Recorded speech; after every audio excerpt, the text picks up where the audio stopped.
BMG წარმოგიდგენთ.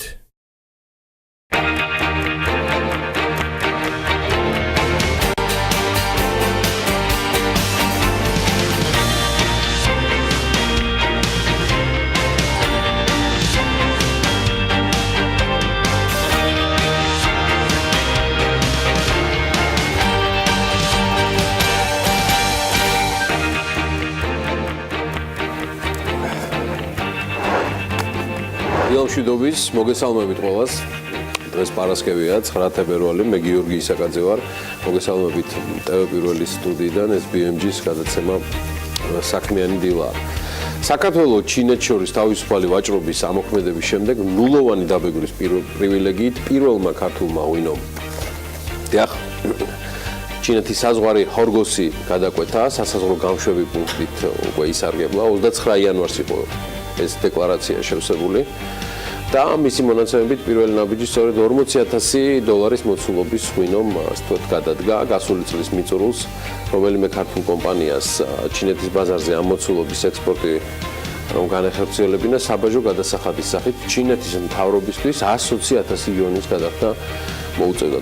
თუმცა უკვე ორ ქვეყანას შორის გაფორმებული და ამოქმედებული შეთანხმებით ჩინეთის ბაზარზე მოსახვედრად ქართველი ბიზნესმენებისათვის გადასახადი 1 იანვრიდან $0 ტოლია. ხორგოსის საბაჟოზე საქართველოსთან ჯამში 46 მილიონი იონის ღვინის ექსპორტი განხორციელდა. ეს მართლა ძალიან კარგი ამბავია ქართული ღვინისთვის, წარმატება მათ და მადლობა ყველას, ვინც იშრომა ესეთი მნიშვნელოვანი ბაზრის გახსნისთვის საქართველოსთვის, როგორც ჩინეთის სახალხო რესპუბლიკაა. ჩინეთში ღვინო და იაპონიაში კივი. თქვენ გონიათ მხოლოდ ცუდი ამბები გვაქვს? არა. მეორე შემთხვევაში ჯერ თავისუფალი ვაჭრობის რეჟიმში არ ვართ, მაგრამ ქართული წარმოების ციტრუსს თავის დამკვიდრება და კეთილგანწყობის მოპოვება ნამდვილად არ უჭირს და გაცილებით ადრე მოხდა ეს, ვიდრე მაგალითად სუმოში იმპერატორის თასი ქართველებმა წამოვიღეთ. Fruitnet.com-ის ინფორმაციით საქართველოში მოყვანილმა კივმა მომხმარებლებში დიდი მოწონება დაიმსახურა, რაც ქვეყნისთვის დიდი წარმატებაა, რადგან ისეთ დიდ ქვეყნებში ევროპის თუნდაც როგორც იტალია და საფრანგეთი დიდი დრო დასჭირდათ მათ იაპონურ ბაზარზე საკუთარი თავის დასამკვიდრებლად. საქართველოს კი ამ ქვეყნებს ფაქტია, რომ თუნდაც კივის მიმართულებით უკვე გაასწრო. 2016 წელს საქართველოსთან იაპონიაში 10 ტონა კივი შევიტანეთ და აღმოჩნდა, რომ ქართული კივი იაპონურთან შედარებით თითქმის 2%-ით უფრო ტკბილია. იაპონური ბაზრის მოცულობა 100,000 ტონამდეა, საიდანაც 80,000 ტონა ახალი ზელანდიიდან შემოდის. ჩვენ ვეძებდით ისეთ ადგილს, საიდანაც კივის ექსპორტი იქნებოდა შესაძლებელი და ეს ადგილი აღმოჩნდა საქართველოს. აცხადებს კომპანია აგრის პრეზიდენტი ტეცუი საკამონტო. აღსანიშნავია, რომ კივის ექსპორტიორი კომპანია ნერგეტაა, სხვათა ეს ის ნერგეტაა, რომელიც მიწის რეფორმაზე, უფრო სწორად უცხოელებისათვის შეზღუდვის დაწესებაზე, მიწის გაყიდვასთან დაკავშირებით საკმაოდ თამამად გამოთქვამდა განსხვავებულ აზრს. მათი მოსმენა ღირს, ასეთ კომპანიებს გაფრთხილება სჭირდება, ასეთი კომპანიები საქართველოში სამწუხაროდ არაა ბევრი. მის შეგიძლიათ კიდევ გაიხსენოთ ისეთი კომპანიები ქართული, რომელთაც აზიურ ბაზარზე მიღწეული წარმატების შესახებ ამბები, ასე ვთქვათ, გამიზიარებია ყოველდღიურად. დამერწმუნეთ ესეთი ამბების მოყოლა მე გაცილებით მეტად მახარებს და არც ერთ შესაძლო შანსს არ უშვებ. ხელიდან და იდეაში არც გამიშვია, კარგად რომ დავძაბოთ გონება, ალბათ მაინც თითზე ჩამოსათვლელი იქნება ისეთი კომპანიები და მათ შორის გვხვდება ბადაგონი, რომლის მნიშვნელოვან წარმატებაზე ყურადღებაც გუშინ გავამახვილეთ ცნობილი მოვლენების გამო, მაგრამ კიდევ შეგახსენებთ, ბადაგონის სახელს უკავშირდება ჩინეთის სასაქონლო ნიშნების უწყების დავების განხილვა საბჭოში ჩინური კომპანიის წინააღმდეგ დავის მოგებაც, რაც სავაჭრო ნიშნის რეგისტრაციის შესახებ. ჩინეთის ბაზარზე ქართული კომპანიის მიერ დავის მოგების პირველი, ანუ შესაბამისად უპრეცედენტო შემთხვევა იყო. მე ვიტყოდი, რომ სრულად უპრეცედენტოც. ბადაგონში მუშაობა მესამე დღეა შეჩერებულია კომპანიის თანამშრომლები ცენტრალურ ოფისში მიმდინარე საგამოძიებო სამუშაოების გამო მოვალეობის შესრულებას ვერ ახერხებენ. ეს არის კომპანიის პოზიცია. თუმცა საგამოძიებო სამსახური მიიჩნევს, რომ მათ მუშაობას ხელი არ ეშლება და ყველაფერი კანონის ფარგლებში წარიმართა. პარალელურად ბადაგონის ძველი და ახალი მფლობელების დავაში დავით ბეჟუაშვილის სახელის უკონტექსტოდ ხსენებისთვის სალაყაიას დრო ორშაბათამდე განუსაზღვრეს. გიორგი სალაყაია გახლავთ კომპანია ბადაგონის გენერალური დირექტორი და 100%-ის მეპატრონე და ნათქვამი სიტყვების უკან წასაღებადად შესაბამისად ორშაბათამდე აქვს დრო. დავით ბეჟუაშვილის ადვოკატი ზვიად კორძაძე აცხადებს, რომ ბეჟუაშვილის მიმართ აბსურდული ბრალდებები სალაყაიამ ან უნდა დაასაბუთოს, ან უარყოს. ეს არის არავითარი ახალი ჩანაფიქრი არ არის განხორციელებული. არც ცეთ ადამიანს არ უფიქრია პირდაპირ დააკოპირეს 2006 წლის მოდელი და შემოიტანეს უფრო გაცილებით რთული ფორმით.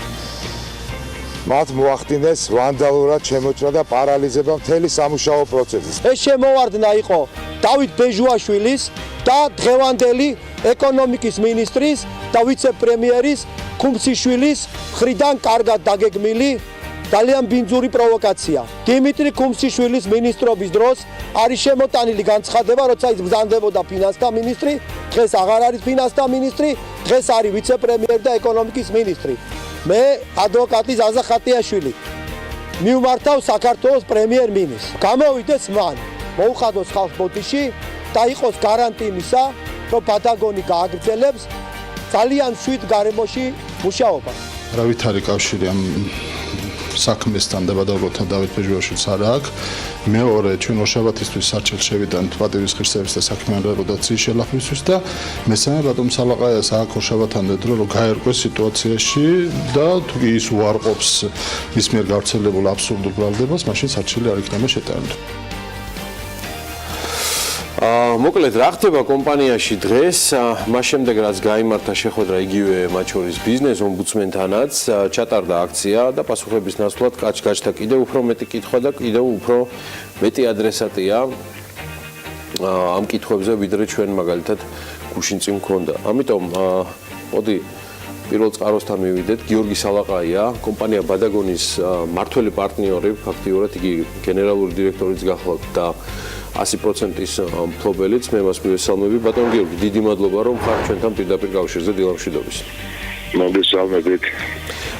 ამ წუთისთვის ამ მდგომარეობა თუ შეიძლება რომ გვითხრათ 3 დღის თავზე, მას შემდეგ რაც საგამოძიებო სამსახურმა შესაბამისი მოქმედებები ჩაატარა კომპანიაში.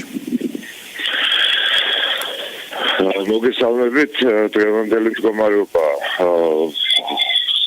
გრძელდება ზუსტად ეს პროცესი, რომელიც ჩვენ უკვე გუშინწის საღამოს დავიწყეთ, მას შემდეგ რაც ეს ვანდალური აქტი მოხდა, ანუ დავიწყეთ იმ საწარმოო პროცესის, ასე ვთქვათ, აღდგენა, ვინაიდან ტექნიკურად ის საჭიროებს რამდენიმე დღეს. ზუსტად ეს არავის რაც მიაყენა ამ აქტის ჩატარებამ, მათი შემოსვლით მინდა იცოდეს თქვენმა ტელემაყურებელმა, რომ მთლიანად კომპანია აღჭურვილია უწრათანამედროვე სისტემით, როგორც ტექნიკური თვალსაზრისით, ისე მენეჯმენტის კუთხით და მთლიანად ერთადერთი ალბათ ჩვენ შევძელით, რომ კომპანია მთლიანად იმართება ელექტრონულად, ზუსტად თბილისის სათაო ოფისიდან, ანუ დაწყებული ყველა ლოჯისტიკური მონაცემებით. დღეს ვინაიდან მადლობა ღმერთს, ძალიან დიდი გადატვირთვები გვაქვს, ეხლაც ამ მომენტში მომაწოდეს ინფორმაცია და ახლობით 16 დიდი კონტეინერი იტვირთება. უნდა დატვირთულიყო უბრალოდ და დამდგარებთან მისადგომებთან საწარმოში. მათი შემოსვლით და ამ კომპიუტერის პარალიზებით შეძლეს, რომ ჩვენ ეს მთლიანად სისტემა ამოვარდნილება. ანუ ბატონ გიორგი, მარტივად რო აუხსნათ მაყურებელს, ისინი მიხვდებიან, რომ ფინანსური, ამ შემთხვევაში ფინანსთა სამინისტროს საგამოძიებო სამსახურის შემოსვლის შემდეგ მოხდა იმ ელექტრონული მართვის კომპიუტერის, ასე ვთქვათ, დაზიანება თუ წყობრიდან გამოსვლა, მოდი ესე ვთქვათ, თუ რომ რამაც ეს სამდღიანი პროცესი შეაჩერა და დღეის მდგომარეობით პროცესი აღდგა? ჯერ არ არის აღდგარი, მიმდინარეობს აღდგენა ამ პროცესის და მთელი ციკლის.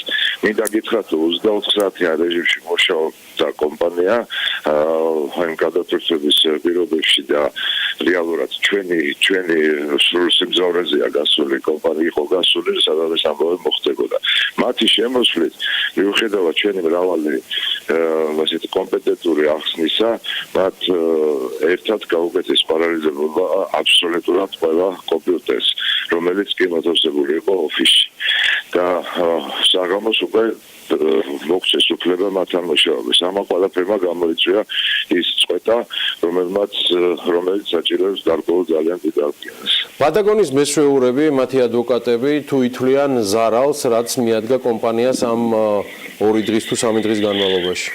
რა თქმა უნდა, ზარალი ითვლება, ჩვენი ფინანსური სამსახურები უკვე ითვლიან ამ ზარალს, აქ არის ზარალი როგორც მიუწოდებელ პროდუქციაზე ჩვენ პარტნიორ ქვეყნებისთვის, ასე რომელიც კონტრაქტებით ძალიან მკაცრად კონტროლირდება საჯარიმო სანქციების კუთხით, ასევე ტექნიკური შეფერხებისგან გამოწვეულ ზარალს.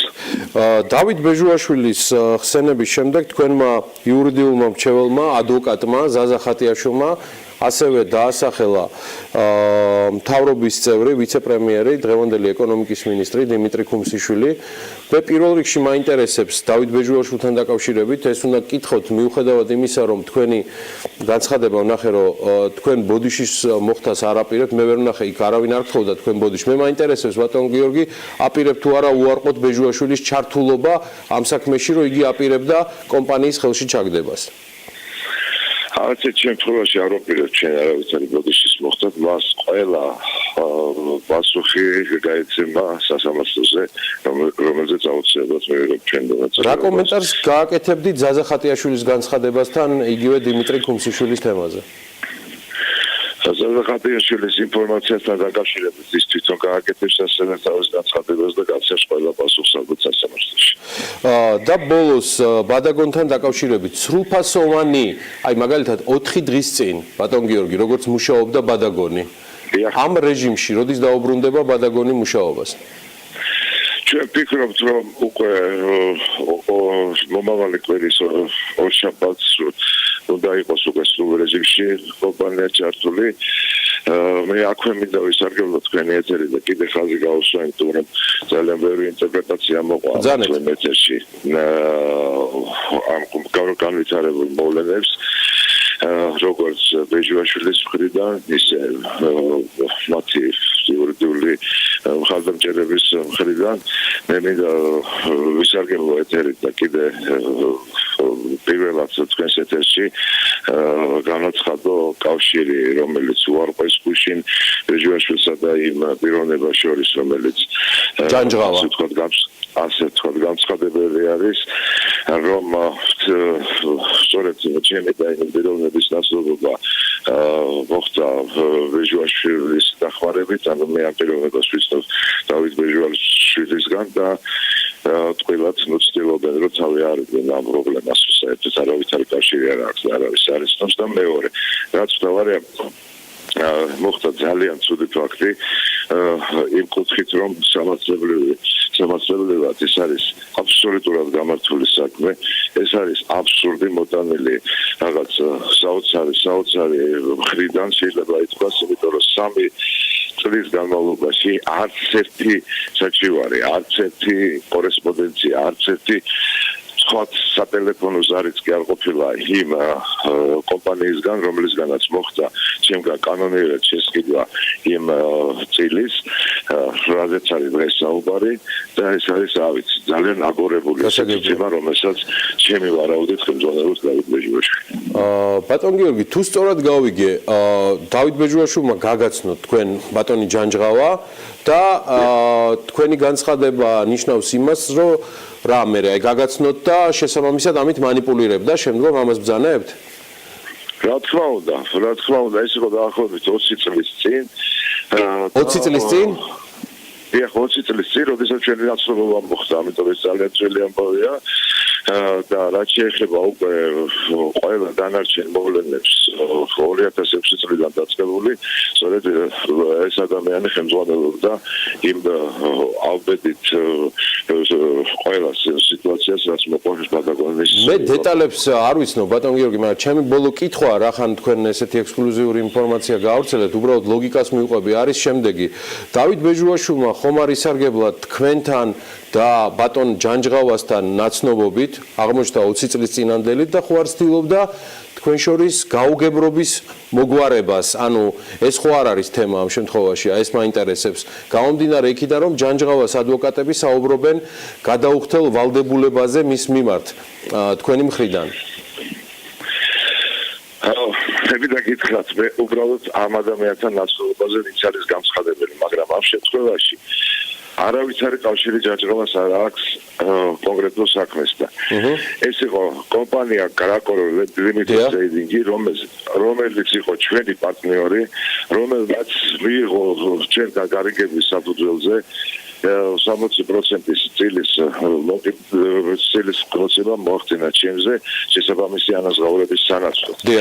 ამ პიროვნებას არავითარი კავშირი არ აქვს, ის არის უბრალოდ იარაღად გამოყენებული ჩემი ვარაუდით დავით ბეჟუაშვილის მხრიდან, რომელსაც დააწერინეს უბრალოდ განცხადება, არავითარი სამართლებრივი ურთიერთობა ამ პიროვნებას პირველი დღიდან არ ქონია ბატაგონთან. ეს არის ასეთი ყურით მოწრეული რო იყვიან, მე დარწმუნებული ვარ, რომ ეს არის უბრალოდ იარაღი ამ შემთხვევაში სავარაუდოდ დავით ბეჟუაშვილისგან გამოყენებული. მას არავითარი სამართლებრივი ურთიერთობა კომპანია ბადაგონთან არ ქონია. გასაგებია და ჩემი ბოლო კითხვა, ამითი უკვე შემდეგ ეთერებზე გადავინაცვლებთ, სადაც ასევე ბადაგონის თემები იქნება.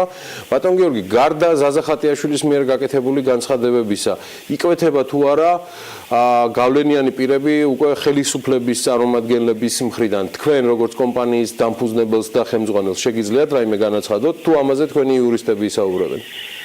ამაზე ჩვენი იურისტები არგებლებენ, მაგრამ ფაქტია, რომ ფინანსური პოლიციის ექსპოლად უკანონოდ ესეთი მოქმედებები, რომელმაც გამოიწვია კომპანიის შეჩერება, ჩვენ ვფიქრობთ, რომ ეს მხოლოდ იმ რაღაც პატარა ჯგუფის გადაწყვეტილება არ იქნება.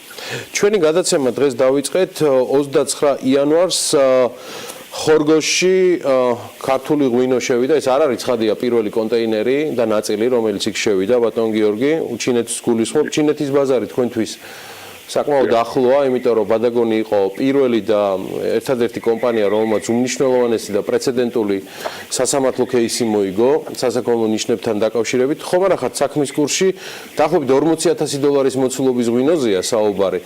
პირველმა, ასე ვთქვათ, რომელმა კომპანიამ ისარგებლა აი ამ თავისუფალი ვაჭრობის ხელშეკრულებით. თქვენ ხომ არა ხართ საქმის კურსში, ან შემთხვევით ბადაგონი ხო არ არის? ვერ გეტყვით, აქ უბრალოდ დღეებთან დაკავშირებით იქნება რაღაც განსხვავება პირველი რომელიც შევიდა, მაგრამ დღევანდელი მდგომარეობით ჩვენი დაახლოებით 3 კონტეინერი $150,000 ღირებულების არის გზაში. ეხლა უკვე იტვირთება ასევე 2 კონტეინერი ჩემი ინფორმაციით, ასევე ეს პროცესი მიდის და ჩვენი პარტნიორებისგან ახლოს დღეებში მივიღებთ ინფორმაციას, იმიტომ რომ ძალიან მნიშვნელოვანი იყო ზუსტად ამ ხელშეკრულების შემდეგ შესული კონტეინერები მათთვის, ვინაიდან იწყება უკვე ახალი ერა ქართული ღვინისთვის ამ ყველაზე მნიშვნელოვან ბაზარში ჩინეთში. ეს გიორგის მდგომარეობით მინდა გითხრათ, რომ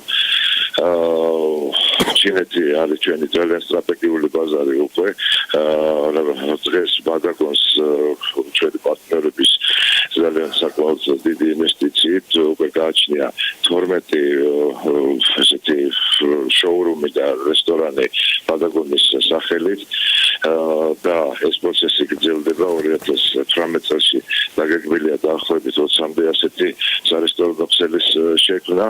ეს ძალიან დიდ პოპულარიზაციას გაუწევს არა მარტო ბადაგონს, ზოგადად ქართულ ღვინოს, საშანაც მოგეხსენებათ, რომ მათ მიერ იქნა გახსნილი ესეთი საკმაოდ დიდი და სოლიდური ქართული ღვინის კულტურის ცენტრი და ეს პროცესი გრძელდება. ასე რომ ქართული ღვინის პოპულარიზაცია საკმაოდ მატულობს და შესაბამისად ეს აისახება ჩვენს კომერციულ საქმიანობას. წარმატებები, ეს გიორგი სალაყაია გახდათ, კომპანია ბადაგონის გენერალური დირექტორი და 100%-ის მეპატრონია. მადლობა მას დილა ადრიან ჩართვისთვის. დღეს კიდევ ბევრი საინტერესო სტუმარი და თევაგველი საქმიანი დილის ეთერში რეგთაიმის ფონზე. 9 თებერვალს საქმიანად იწყებენ მაია გიორგაძე, ეფრემ ურუმაშვილი, კოლინ დონოჰიუ, თეიმურაზ ბოლოთაშვილი, და ჩვენი ახალი რუბრიკის წამყვანები დათო გორგილაძე და ნინია მაჭარაშვილი. დილა უნდა იყოს საქმიანი.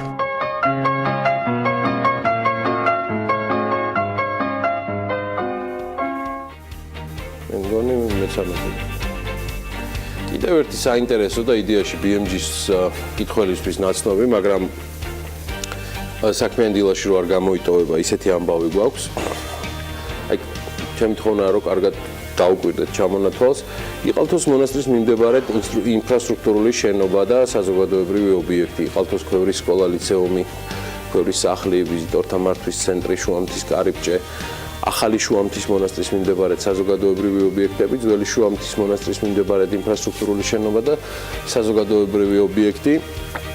ყველა ეს შენობა დღეს უკვე საპატრიარქოს ბალანსია, მსოფლიო ბანკის კრედიტით 2015-16 წლებში აშენებული ტურისტული ობიექტების ჯამური ღირებულება 7,5 მილიონ ლარში ადგენს. მთავრობამ სესხით აშენებული ობიექტები საპატრიარქოს უზურპის უფლებით 59 წლის ვადით გადასცა. მათგან ყველაზე მსხვილი სოფელი იყალთოში ქვევრის სკოლა, ლიცეუმი, ქვევრის სახლია, თანამედროვე ტექნოლოგიებით აღჭურვილი საწარმო მუზეუმი, რომელიც დაახლოებით 5 მილიონი ლარი დაჯდა. მოკლედ, უფრო კონკრეტულად კი მშენებლობა ჯამში 2,645,792 ლარი დაჯდა. იქ გახლავთ საცხობი ღუმელი შეძენა, რომლის თავის დამონტაჟებიანად 2 მილიონ ლარს აჭარბებს. პროექტის მიზანი საქართველოში ქვევრის დამზადების ტრადიციული მეთოდების აღდგენა და სოფელ იყალთოს ტურისტული და საგანმანათლებლო ფუნქციების განვითარება იყო. ასევე მსოფლიო ბანკის მხარდაჭერით აშენდა ძველ და ახალ შუამთაში ტურისტული ობიექტები, რომელთა საერთო ღირებულება 2,645,000 ლარი შეადგინა. პროექტის ფარგლებში მოეწყო ვიზიტორთა მართვის ცენტრი, შუამთის კარიბჭე, ახალი შუამთის მიმდებარედ ასევე აშენდა ინფრასტრუქტურული შენობები და საზოგადოებრივი ობიექტები. შენობასთან ერთად საპატრიარქოს საკუთრებაში ასევე გადავიდა შუამთაში მდებარე 22,440 კვადრატული მეტრი არასასოფლო-სამეურნეო დანიშნულების მიწის ნაკვეთები. ტურისტული ობიექტები რეგიონალური განვითარების პროექტის ფარგლებში აშენდა და პროექტისთვის სოფლიო ბანკმა ჯერ კიდევ 2012 წელს 60 მილიონი დოლარის სესხი დაამტკიცა, რომლის მიზანიც კახეთის რეგიონში ტურიზმისა და კულტურულ მემკვიდრეობაზე დამყარებული ეკონომიკის განვითარებისთვის ინფრასტრუქტურის გაუმჯობესება. აღსანიშნავია, რომ ამავე პროექტით აშენებული კიდევ ერთი ტურისტული ობიექტი, მაწვნის სახლი ალავერტთან, მთავრობამ საპატრიარქოს 2013 წელს გადასცა, მისი მშენებლობა კი მილიონი ლარი დაჯდა. ახლა ის დროა საქმიანი დილის მაყურებელს მივესალმო და აუცილებლად ამ ამბავში ჩავერთო კიდეც და მოკლე ინფორმაცია დავამატო. ეს არ არის ბოლო წლის ან ბოლო წლების თქვათ შემთხვევები მხოლოდ, უბრალოდ ამ ამბავში მოხდა რამდენიმე კონკრეტული ფაქტი. ირკვევა, რომ ტურისტული ობიექტების საკუთრებაში გადაცემა საპატრიარქომ მშენებლობის დასრულებისთანავე მოითხოვა, მიზეზად კი ობიექტების ეკლესია-მონასტრების მიმდებარედ განთავსება დაასახელა. საპატრიარქოს მიერ ეკონომიკის სამინისტროსადმი გაგზავნილ წერილში ასევე ნათქვამია, რომ ტურისტული ობიექტების სწორად და ეფექტიანად ფუნქციონირება პირდაპირ არის დაკავშირებული სამონასტრო ცხოვრების წესთან და მონასტრულ გარემოსთან. ალავერდის ეპარქიას აქვს სურვილი და შესწევს ძალა, რომ განახორციელოს ამ ობიექტების მართვა და ტურისტების მომსახურება დანიშნულებისამებრ. როგორც წერილშია ნათქვამი, საპატრიარქო თავის მხრივ ობიექტებს შესაბამისი ვალდებულებებით უსასყიდლო სარგებლობის უფლებით 59 წლის ვადით გადასცემს ალავერდის განვითარების ფონდს და ალავერს. ამ ფონდს დიდი გამოცდილება აქვს მსგავსი ტურისტული თუ საზოგადოებრივი დანიშნულების ობიექტების წარმატებულად მართვაში, ნათქვამია გაგზავნილ წერილში. ფონდი ალავერი არის შექმნილი 2013 წელს. ფონდი დაფუძნებიდან მართავს მაწვნის სახლი ალავერტთან. მისი დამფუძნებლები არიან ბიზნესმენები და საქმიანი წრეების წარმომადგენელი, ახაზ ბეგიაშვილი, უგზარდვალი დავით ნიკოლაიშვილი და ირაკლი მგალობლიშვილი. მე დიდი იმედი მაქვს, რომ შემდეგ კვირაში აუცილებლად მომეცემა საშუალება ამ ბატონებთან, ცხადია მათი ინტერესის შესაბამისად, გქონდეს საშუალება, რომ გავესაუბრო და გავარკვიოთ დეტალები თემასთან დაკავშირებით, რომელიც მოამზადა BMG. და მოკლედ რაც შეგვიძლია ვთქვათ, ის არის რომ სახელმწიფომ აიღო ბრალი გარემონტე კონკრეტული შენობები და ამის შემდეგ საპატრიარქოს მოთხოვნის შესაბამისად მიიღო გადაწყვეტილება, რომ გადაეცა მმართველობაში. ნამდვილად საინტერესო კონკრეტული кейსებია და დარწმუნებული ვარ, რომ ჩვენი მაყურებლისთვისაც არ იქნება, ვთქვათ, ეს გარკვეული ინტერესი მოკლებული იმისათვის, რომ ასეთ შემთხვევებში კიდევ უფრო უკეთ გავარკვათ. მე მაინც გონია, რომ თავარი მაინც რაზეც გავაკეთეთ წეღან განაცხადი ანა არის შემდეგი, რომ მნიშვნელოვანია, რომ თუ ჩვენ გვექნება საშუალება, რომ გავესაუბროთ ფონდ ტელევიზიის დამფუძნებლებს, მე მგონი გაცილებით მეტი, ასე ვთქვათ, ინფორმაცია გვექნება ამ გადაცემის ირგვლივ და დანიშნულების ირგვლივ, სად არის წყვეტილობა და სად რჩება სახელმწიფოს პასუხისმგებლობა და როგორ გამოდის ისევ, რომ სახელმწიფოს რჩება პასუხისმგებლობა. მოდი სხვათაშორის ორშაბათისთვის იცი რა გავამზადოთ. Forbes-ში იყო ძალიან კარგი სტატია სახელმწიფოს ვალთან დაკავშირებით. ეს არ არის სახელმწიფო ვალი. ძალიან საქართველოს ვალთან დაკავშირებით და ორშაბათს ეს იყო ჩემი და შენი პროლოგის ნაწილი. შევთანხმდით? აუცილებლად. კარგი. ეკონომიკურ ზდადად წარმატებულ ბიზნესს კი მაგალითები სჭირდება და ყოველთვის ვიქნებით მზად ეს მაგალითები ჩვენი მაყურებლისთვის კარგად ნაცნობი იყოს. აგერ სიახლეც BGO ჯგუფის საინვესტიციო ბიზნეს ჯგუფმა საქართველოს კაპიტალმა ლუდის მწარმოებელი კომპანია შავი ლომი შეისყიდა. კომპანია საქართველოში ლუდის ერთ-ერთი უმსხვილესი მწარმოებელია და წელიწადში 3 მილიონ ბოთლ ლუდს აწარმოებს. კომპანიამ პროდუქციის რეალიზება 2016 წელს დაიწყო. გარიგების ღირებულება არის, ასე ვთქვათ, უცნობი. BGO ჯგუფში მფლობელობაში შემავალი კომპანია არის თელიანი ველიც, რომელიც ICE-ს აწარმოებს ლუდს ასეთი ბრენდით. ამასთან ჯგუფი აპირებს 2018 წლის პირველ კვარტალში დაიწყოს ჰაინეკენის ბრენდის ლუდის წარმოებაც. აღსანიშნავია, რომ კომპანიას უკვე აქვს 10 წლიანი ექსკლუზიური უფლება აწარმოოს ამ ბრენდის ალკოჰოლური სასმელი და შესაბამისად კავკასიის ქვეყნებში გაყიდოს. კიდევ სიახლე გახლავთ ის, რომ ადრეც კი ვილაპარაკეთ ამაზე, როცა პირველი განაცხადი გაკეთდა, Uber-ი და რუსული Yandex-ი როგორც იქნა, მათ მიაღწიეს შეთანხმებას გაერთიანებაზე. გარიგების შედეგად Uber Yandex-თან ერთად შევა რუსეთში და ასე ვთქვათ, მის მეზობელ ქვეყნებშიც, საუბარია სომხეთზე, აზერბაიჯანზე, ბელორუსში, ყაზახეთში, ცხადია და მათ შორის საქართველოშიც. რუსული მედიის ინფორმაციით, რუსული Yandex-ი და Uber-ი ახალ კომპანიას დაარსებენ. ამისთვის ჯამში 325 მილიონი დოლარი დაიხარჯება. საიდანაც Yandex-ის წილი არის 100 მილიონი, ხოლო Uber-ის 225 მილიონი. მგზავრებს დამოუკიდებლად შეეძლებათ როგორც Yandex-ის, ასევე Uber-ის ტაქსის გამოძახება, თუმცა მძღოლები საერთო პლატფორმაზე გაერთიანდებიან. Yandex ტაქსი საქართველოში გასულ წელს შემოვიდა, ხოლო Uber ამ ეტაპზე საქართველოში არ ოპერირებს. სამაგიეროდ მომავალში ვატყობ, რომ აუცილებლად იქნება კიდეც, რა ფორმით იქნება წარმოდგენილი საქართველოში, ამას ცხადია BMG ძალიან აქტიურად დააგვირდება. 2018 წელს კი თხილის მწარმოებელთა ასოციაციაში ექსპორტის ზრდას ელიან. ოპტიმიზმია კარგი. 2017 წელს სუნელების 187 ნიმუშიდან 33-ში ტყვის გადაჭარბებული შემცველობა გამოვლინდა. ყოფილი ფოსტის შენობა 2.222.000 ლარად გაიყიდა. და კიდევ ამბავი თბილისში Silicon Valley თბილისის სამუშაო სივრცეში დღეს Silicon Valley-ის უმსხვილესი ვენჩურული ინვესტორი ბილტაი მასტერ-კლასს გამართავს თემაზე ინოვაციები და თანამედროვე ტექნოლოგიები. ჰარვარდის უნივერსიტეტის მაგისტრის სახელს Silicon Valley-ში განხორციელებულ ტექნოლოგიურ რევოლუციად შეფასებული არაერთი პროექტი უკავშირდება. უშუალოდ მის მფლობელობაში არსებული კომპანიების გარდა ბილტაი მსოფლიოში ერთ-ერთი ყველაზე წარმატებული კომპანიების Boxer-ის, Bitfury-ის, Lulu's პოსეს დირექტორთა საბჭოს წევრია. გარდა ამისა, ბილტაი დღემდე მსოფლიოში წამყვანი ტექნოლოგიური კომპანიების Twitter-ის, Script-ის, Tango-ის, Clyde-ის, Zoom-ის, Charles River Ventures-ის ერთ-ერთი ყველაზე მსხვილი ინვესტორი გახლავთ. იგი საქართველოშია და ცხადია BMG მასთან ექსკლუზიურ ინტერვიუს უკვე ორშაბათს შემოგთავაზე. საინტერესო მასტერკლასი ელოდება დაინტერესებულ ადამიანებს ვილტაისაგან. ველოდებით მასალასაც ბოლო 22 წლის განმავლობაში ტაიმ ასეთ კომპანიაში განახორციელა მასშტაბური ინვესტიცია და უშუალოდ ფლობს მსოფლიოში 30 მსხვილ კომპანიას, მათ შორის 2-ს ჩინეთში, 2-ს იაპონიაში, 5-ს ავსტრალიაში, 1 კომპანიას ბრაზილიაში და დანარჩენს უკვე ევროპასა და შეერთებულ შტატებში. ასეთი სიახლეები არ ვიცი, მაგრამ სხვა დანარჩენი შესახებ სულ რამდენიმე წამში ბიზნეს სიახლეებში.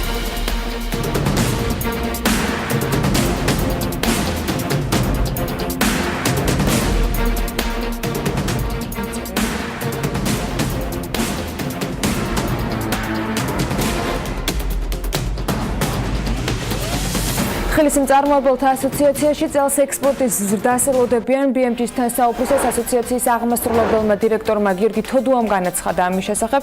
ის ამბობს, რომ ზუსტ პროცენტს ვერ დაასახელებს, მაგრამ გასულ წელთან შედარებით აღნიშნავს, რომ ოპტიმისტური განწყობებია. მისი თქმით, ასევე ბევრი იქნება დამოკიდებული ფერმერების მონდომებაზეც. საქსტატის ინფორმაციით კი თხილისა და კაკლის ექსპორტი 2017 წელს 54%-ით შემცირდა. ხონის მუნიციპალიტეტის სოფელ დედალაურში მდებარე 73.6 ჰექტარი ჩაის პლანტაცია მთავრობამ 25 წლიანი იჯარის უფლებით ჩინურ ჰანტაუანგის საერთაშორისო ჰოლდინგურ ჯგუფს გადასცა. კომპანია იღებს ვალდებულებას, რომ არსებულ მიწაზე ჩაის პლანტაციების სრული რეაბილიტაცია ჩატარდება. ქონების ეროვნულ სააგენტოში განმარტავენ, რომ ქართული ჩაის პლანტაციების რეაბილიტაციის სახელმწიფო პროგრამა მიზნად ისახავს როგორც კერძო, ასევე სახელმწიფო საკუთრებაში არსებული გაველურებული ჩაის პლანტაციების რეაბილიტაციას, ქართული ჩაის საექსპორტო პოტენციალის გაზრდას და რეგიონში მოსახლეობის დასაქმებას. 2017 წელს სუნელების 187 ნიმუშიდან 33-ში ტყუის გადაჭარბებული შემცველობა გამოვლინდა. შემოწმებისას ლაბორატორიული კვლევა სურსეთის ეროვნულმა სააგენტომ ჩაატარა. დარღვევები უმეტეს შემთხვევაში, დაახლოებით 88% იმ ფიზიკური პირების შესახებ არის, ასევე კუსტარული წარმოების პროდუქციაში დაფიქსირდა, რომლებიც არ იყვნენ რეგისტრირებულები და შესაბამისად მათ მიმართ არ ხორციელდებოდა სახელმწიფო კონტროლი. მთავრობის დადგენილებით სუნელების და სანელებლების წარმოება, გადამუშავებასა და ბაზარზე განთავსებასთან დაკავშირებით რისკის მართვის დროებითი ზომები ამოქმედა. ამ ზომების მიხედვით 2 წლის ვადით იმუშავებს. ეს განსაზღვრება, რაც გულისხმობს იმას, რომ სანელების წარმოება, გადამუშავებას გარდა ინდივიდუალური მეწარმეობისა სხვა უფლება არ ექნებათ. ფიზიკური პირების მიერ სუნელებისა და სანელებლების რეალიზაცია შესაძლებელი იქნება მხოლოდ იმ შემთხვევაში, როცა მომხმარებლის თანდასწრებით ადგილზე ხდება სუნელების და სანელებლების დაფქვა. საქართველოს მთავრობამ ბაზალეთის ტბის მიმდებარე ტერიტორია კერძო კომპანია ცენტრს იჯარით გადასცა. არასასოფლო-სამეურნეო დანიშნულების 8,993 კვადრატული მეტრი მიწა კომპანიას 25 წლიანი იჯარით აქვს გადაცემული. წლიური საიჯარო ქირის საფასური კი 13,800 ლარია.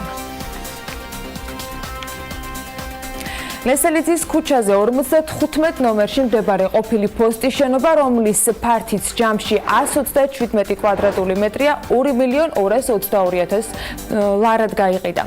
ელექტრონულ აუქციონში მონაწილეობა 20-მა მომხმარებელმა მიიღო და გამარჯვებული 926 ბიჯის შემდეგ გამოვლიდა. ქონების საწყის ღირებულება 350,000 ლარს შეადგენს. ამბები იყო ბიზნეს სიახლეების პირველ ნაწილში, საკმაოდ მოკლეში, თუმცა ძალიან ბევრი საინტერესო ამბი დატვირთული. წინ კი გველოდება უკვე საავტო მიმოხილვა გიორგისგან.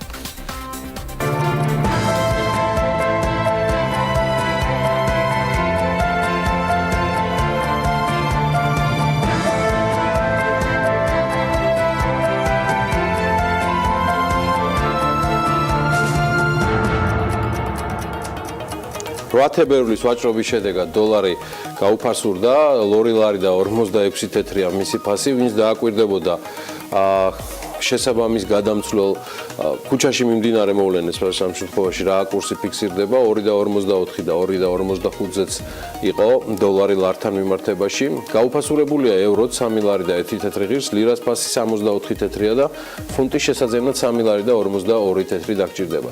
ამ კურსის მიხედვით რომ დავითვალოთ ლოს-ანჯელეს ტაიმსის ფასმა მოკლედ $1.230 მილიონი ლარი შეადგინა. $500 მილიონი ABC-ის ინფორმაციით ჩიკაგო ტრიბიუნმა გადაიხადა, რომლის მფლობელიც ადგილობრივი მილიარდერი პატრიკ სუნშონგია. Forbes-ის მონაცემებით მისი ქონება $7.8 მილიონი შეადგენს. შეთანხმების მიხედვით, რომელიც 4 შაბათს გახდა საზოგადოებისთვის ცნობილი, 18 წლის განმავლობაში პირველად Times-ის ლოკალური მფლობელის, ასე ვთქვათ, ხელში იქნება. ესეთი ამბებია ამერიკაში. ნახოთ, როგორი ამინდია მოსალოდნელი საქართველოში. ამინდის პროგნოზი. ამინდის პროგნოზის სპონსორია SEU Development-ი. თბილისში დღეს არც ისე კარგ ამინდს ველოდებით, ნალექს გულისხმობ ამ შემთხვევაში არც ისე კარგში, თუმცა ნახოთ რა ხდება დანარჩენი საქართველოს მასშტაბით და იქაც უმეტესად ნალექიანი ამინდია დღის განმავლობაში ნავარაუდები. გარემოს ეროვნული სააგენტო გვატყობინებს, რომ ამინდი საქართველოში ამიერკავკასიის ჩრდილო-აღმოსავლეთიდან მოქმედი შედარებით ცივი ჰაერის მასებისა და სამხრეთიდან გავრცელებული თბილი და ნოტიო ჰაერის მასების ურთიერთქმედებით იქნება განპირობებული. მოსალოდნელია დრო გამოშვებით ღრუბლიანობის მომატება. დასავლეთ საქართველოში დღის მეორე ნახევრიდან უმეტეს რაიონში იწვიმებს. აღმოსავლეთ საქართველოში კი ზოგან მცირე წვიმა იქნება და ნისლი. ზოგან იქროლებს აღმოსავლეთის მიმართულების ძლიერი ქარით. სოხუმში დღის მეორე ნახევარში იწვიმებს და 14 გრადუსი იქნება, ისევე როგორც ბათუმში სხვათა შორის. ქობულეთშიც ანალოგიურად დღის მეორე ნახევარში წვიმა ნავარაუდები და 14 გრადუსი მაქსიმუმ, ანალოგიური ამინდი არის მოსალოდნელი ფოთში. ქუთაისში ასევე დღის მეორე ნახევარში იწვიმებს, თუმცა 3 გრადუსით მეტი იქნება ტემპერატურა მაქსიმალური დღის განმავლობაში და 17 გრადუსს მიაღწევს. ზუგდიდშიც საღამოსკენ წვიმა ნავარაუდები და 15 გრადუსი ანალოგიურად ოზურგეთში, თუმცა აქ ტემპერატურა 16 გრადუსს მიაღწევს. ონში დღის განმავლობაში მაქსიმალური ტემპერატურა 12 გრადუსი იქნება, გორში 10 გრადუსი დაფიქსირდება, ცხინვალში 9 და მარნეულში მცირე წვიმასთან და ნისლთან ერთად 10 გრადუსი. რუსთავში 9 გრადუსი იქნება, ახალციხეში 10 გრადუსს მიაღწევს ტემპერატურა, ბორჯომში კი 11-ს. ბაკურიანში უმეტესად უნალექოდ ჩაევლის დღე და 9 გრადუსი დაფიქსირდება, ახალქალაქში 7, სტეფანწმინდაში უნალექო დღე იქნება, თუმცა მოსალოდნელი არის, რომ დღის განმავლობაში იყოს ნისლი და 6 გრადუსი მაქსიმალური ტემპერატურა. თელავში მცირე წვიმას და ნისლს ვარაუდობენ და 8 გრადუს ტემპერატურას, რაც შეეხება თბილისს, უმეტესად ღრუბლიანი ამინდი იქნება, როგორც გითხარით, მცირე წვიმით და ნისლით. იქროლებს სამხრეთ-აღმოსავლეთის მიმართულების ქარი და დღის განმავლობაში მაქსიმალური ტემპერატურა მხოლოდ 9 გრადუსს მიაღწევს. მადლობა ანა, ჩვენ გავდივართ რეკლამაზე და სულ მალე უკვე ვიწყებთ მასპინძლობას ჩვენი სტუმრებისა, საკმაოდ საინტერესო სპიკერები, თემები, სიუჟეტები, საქმიანი დილას დაელოდეთ.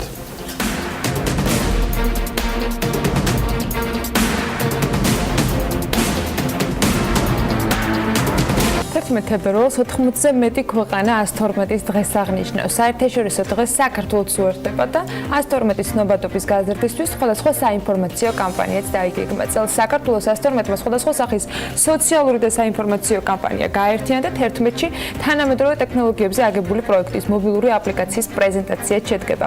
ამ თემებზე ვისაუბრებთ მაია გიორგაძესთან, შინაგან საქმეთა სამინისტროს 112-ის დირექტორის მოადგილეს მასპინძლობთ საქმიანი დილაში. დილა მშვიდობისა, მოგესალმებით. მადლობა სტუმრობისათვის. სამზადისი აქტიურ ფაზაში გადადის, ბოლო დღეებია დაერწმუნებული. მაყურებელს შევახსენებ მაიასთან დაკავშირებით, ის რამდენიმე კვირის წინ არა, უკვე თვის წინ შეიძლება ითქვას. საკმაოდ ისეთი მოჭიმული იყო, იმიტომ რომ ძალიან მნიშვნელოვანი ღონისძიებას ედგა სათავეში საორგანიზაციო მიმართულებას. მაია ეკონომიკის სამინისტროში ხელმძღვანელობდა ქვეყნის ბრენდის დეპარტამენტის განვითარებას და საინტერესო და წარმატებულად ჩაიარა ბოლო კონფერენციამ, სილქროუდის კონფერენციაზეა საუბარი და მიხარია, რომ კიდევ ერთხელ მოგოცა საშუალება, რომ დილიდან საქმიანად ვისაუბროთ. წარმატებებს გისურვებთ ახალ პოზიციაზე. დიდი მადლობა, მოგესალმებით, მივესალმები მაყურებელს. დიდი მადლობა კიდევ ერთხელ სტუდიაში მოწვევისთვის. საინტერესო გამოწვევებია ალბათ, რომ ნამდვილად და სულ რამოდენიმე.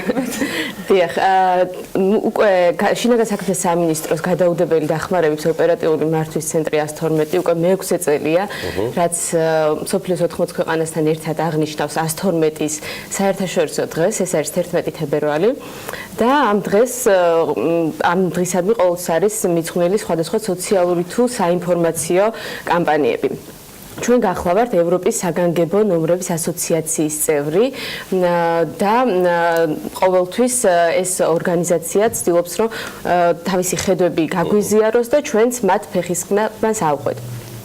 წელს აღნიშნულმა ორგანიზაციამ დადო კვლევა, სადაც გამოვლინდა, რომ 80%-ია სწორედ იმის შანსი, რომ ცხოვრებაში ერთხელ მაინც დაგჭირდეს პირველად გადაუდებელი დახმარების გაწევა ადამიანისთვის, რომელიც თქვენს გვერდით იმყოფება და ესაჭიროება დახმარება.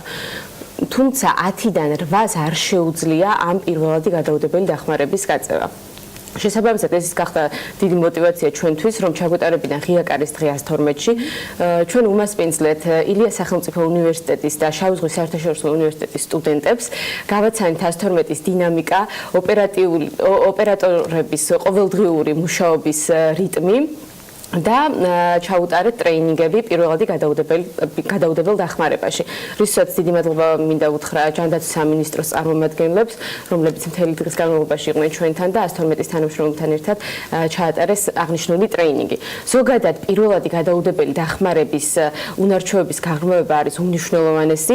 შესაბამისად 112 აუცილებლად საომავლოდაც გააგრძელებს მსგავს ღონისძიებებს და ეს არ იქნება ერთჯერადი ხასიათის კამპანია. თუმცა 11-ის გეგმავთ კიდევ ერთი განსაკუთრებული ასე ვთქვათ სიახლის შეთავაზებას მომხმარებლისათვის, რაც გულისხმობს აპლიკაცია, რომელიც უკვე ვახსენე პრინციპში, რისთვის შეიქმნა ის და რა ვთქვათ დამხმარე საშუალება იქნება მომავალში.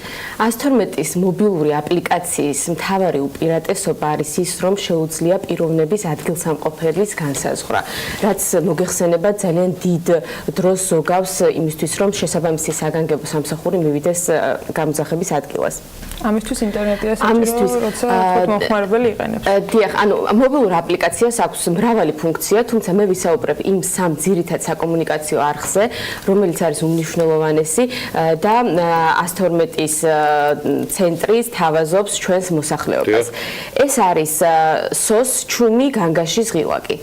აღნიშნული ფუნქცია შეიძლება გამოვიყენოთ მაშინ, როდესაც აი მაყურებელიც ხედავს, მაშინ, როდესაც არ შეუძლია ადამიანს დარეკოს 112-ში, თუმცა ესაჭიროება გადაუდებელი დახმარება. ეს შეიძლება იყოს ოჯახში ძალადობა, ან გატაცება, ან მსგავსი ტიპის ინციდენტი. ამ დროს შემოდის სიგნალი 112-ის ცენტრში, ოპერატორი ხედავს პიროვნების ლოკაციას და დაუყოვნებლივ აგზავნის საპატრულო ეკიპაჟს ადგილზე. ეს განგაშის განგაშის ღილაკი.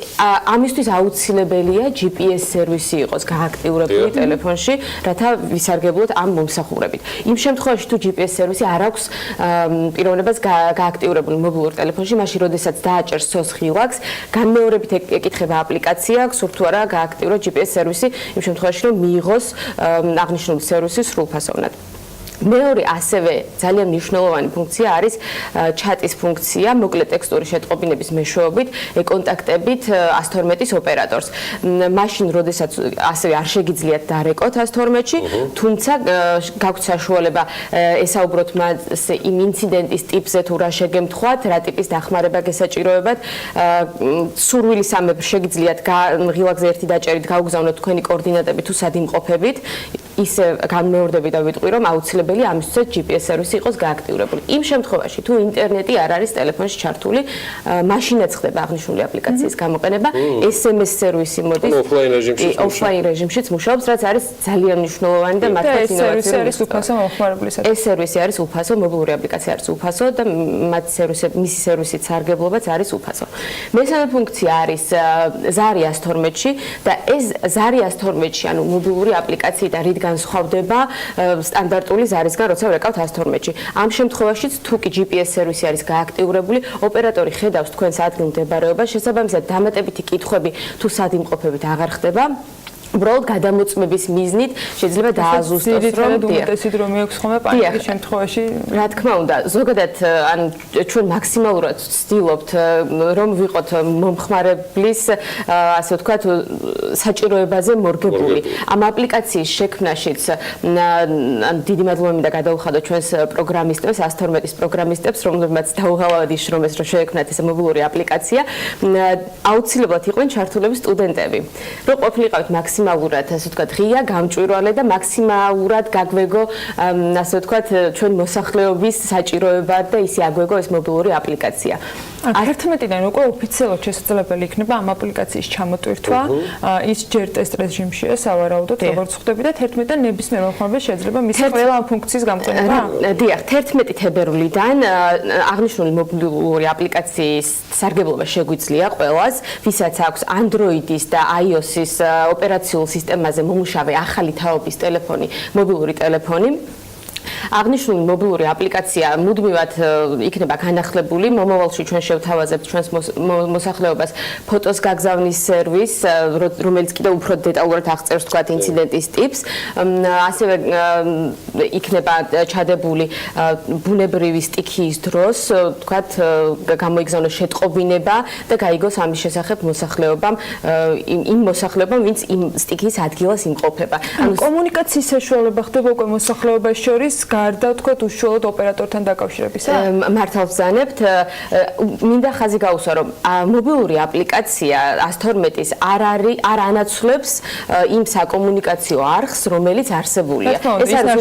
ეს არის უბრალოდ ალტერნატიული საკომუნიკაციო არხი ჩვენი მოსახლეობის საჭიროებაზე და კეთილდღეობაზე მორგებული, რათა მათ თავი იგრძნონ კიდევ უფრო დაცულად და იმედიანად, სწორედ მაშინ, როდესაც წამები ასეთი გადამწყვეტია. სააგენტოსთვის ასეთი აპლიკაცია ხარჯებს ზრდის თუ ამცირებს?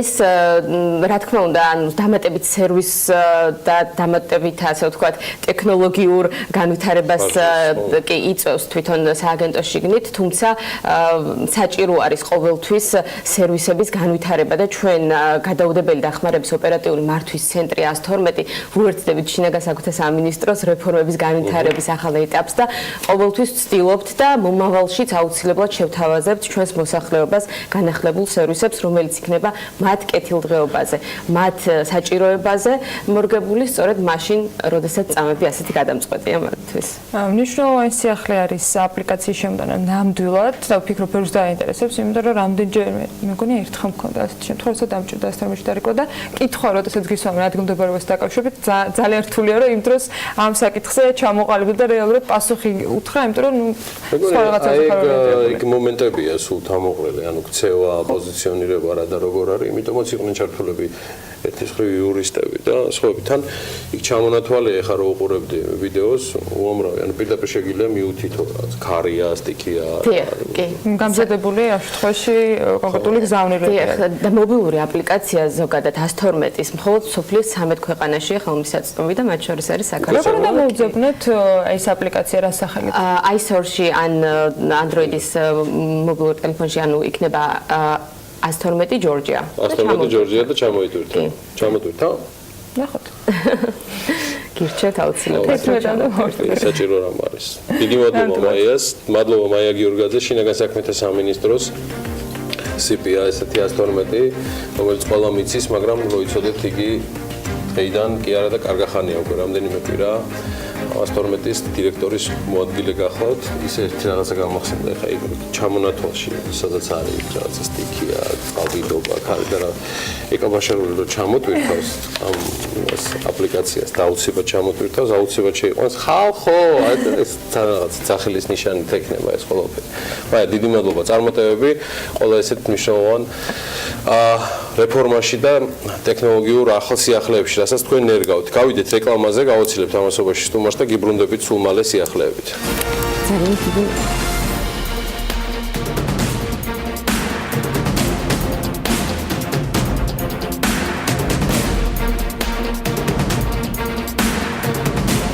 ჯანდაცვის მინისტრი ფიქრობს, რომ მედიკამენტებზე ფასების კლების რესურსი არსებობს, რას პასუხობენ დავით სერგეენკოს ფარმაცევტული ბიზნესის წარმომადგენლები. თურქეთ-საქართველოს ბიზნეს ფორუმზე განხილული ძირითადი საკითხები და გეგმები, რომელიც გუშინდელ შეხვედრაზე დაისახა. ისრაელის ალმასების ბირჟა საკუთარი ციფრული ვალუტის შექმნას გეგმავს. ვენესუელას პრეზიდენტი ავტობის მწარმოებელ ქვეყნებს საკუთარი კრიპტოვალუტის შემოღებას თავაზობს. გერმანიის ერთ-ერთი მიწის ჩრდილოეთ რეინ-ვესტფალიის მთავრობა საქართველოს მოქალაქეებისთვის დაწესებულ უვიჟო რეჟიმის გაუქმებას ითხოვს. ამის შესახებ ჩრდილოეთ რეინ-ვესტფალიის საზოგადოებრივი ტელერადიო კომპანია WDR იუწყება მოკლედ რეგიონის მთავრობა აღნიშნულის მიზეზად საქართველოსთან თავშესაფრის მაძიებელთა რაოდენობის ზრდას ასახელებს და მკაცრი ზომების მიღებას ითხოვს. გაავრცელებული ინფორმაციით ჩრდილოეთ რეინ-ვესტფალიის ბავშვთა ოჯახის სტობილთა და ინტეგრაციის საკითხებში მინისტრმა იოხიმ შტამპმა საქართველოს მოქალაქეებისთვის უვიზო რეჟიმის გაუქმების კამპანია უკვე წამოიწყო. WDR განმარტავს, რომ საქართველოსთან ჩრდილოეთ რეინ-ვესტფალიაში ჩადის სულ უფრო მეტი თავშესაფრის მაძიებელი, მიუხედავად იმისა, რომ მათ გერმანიაში დარჩენის მინიმალური შანსები აქვს. პოლიციის ინფორმაციით, ტოულთა ბანაკ ორლინგსჰაუზენში უკაცრავად კრიმინალური სიტუაცია მკვეთრად გაუარესებულია, იტყობინება ტელერადიო კომპანია. მე მგონი, მხოლოდ საქართველოში იყო პრობლემა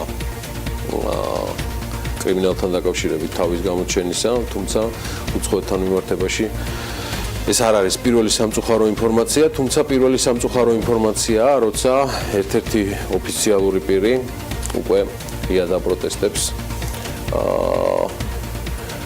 შენგენის უვიზო რეჟიმს საქართველოსთვის.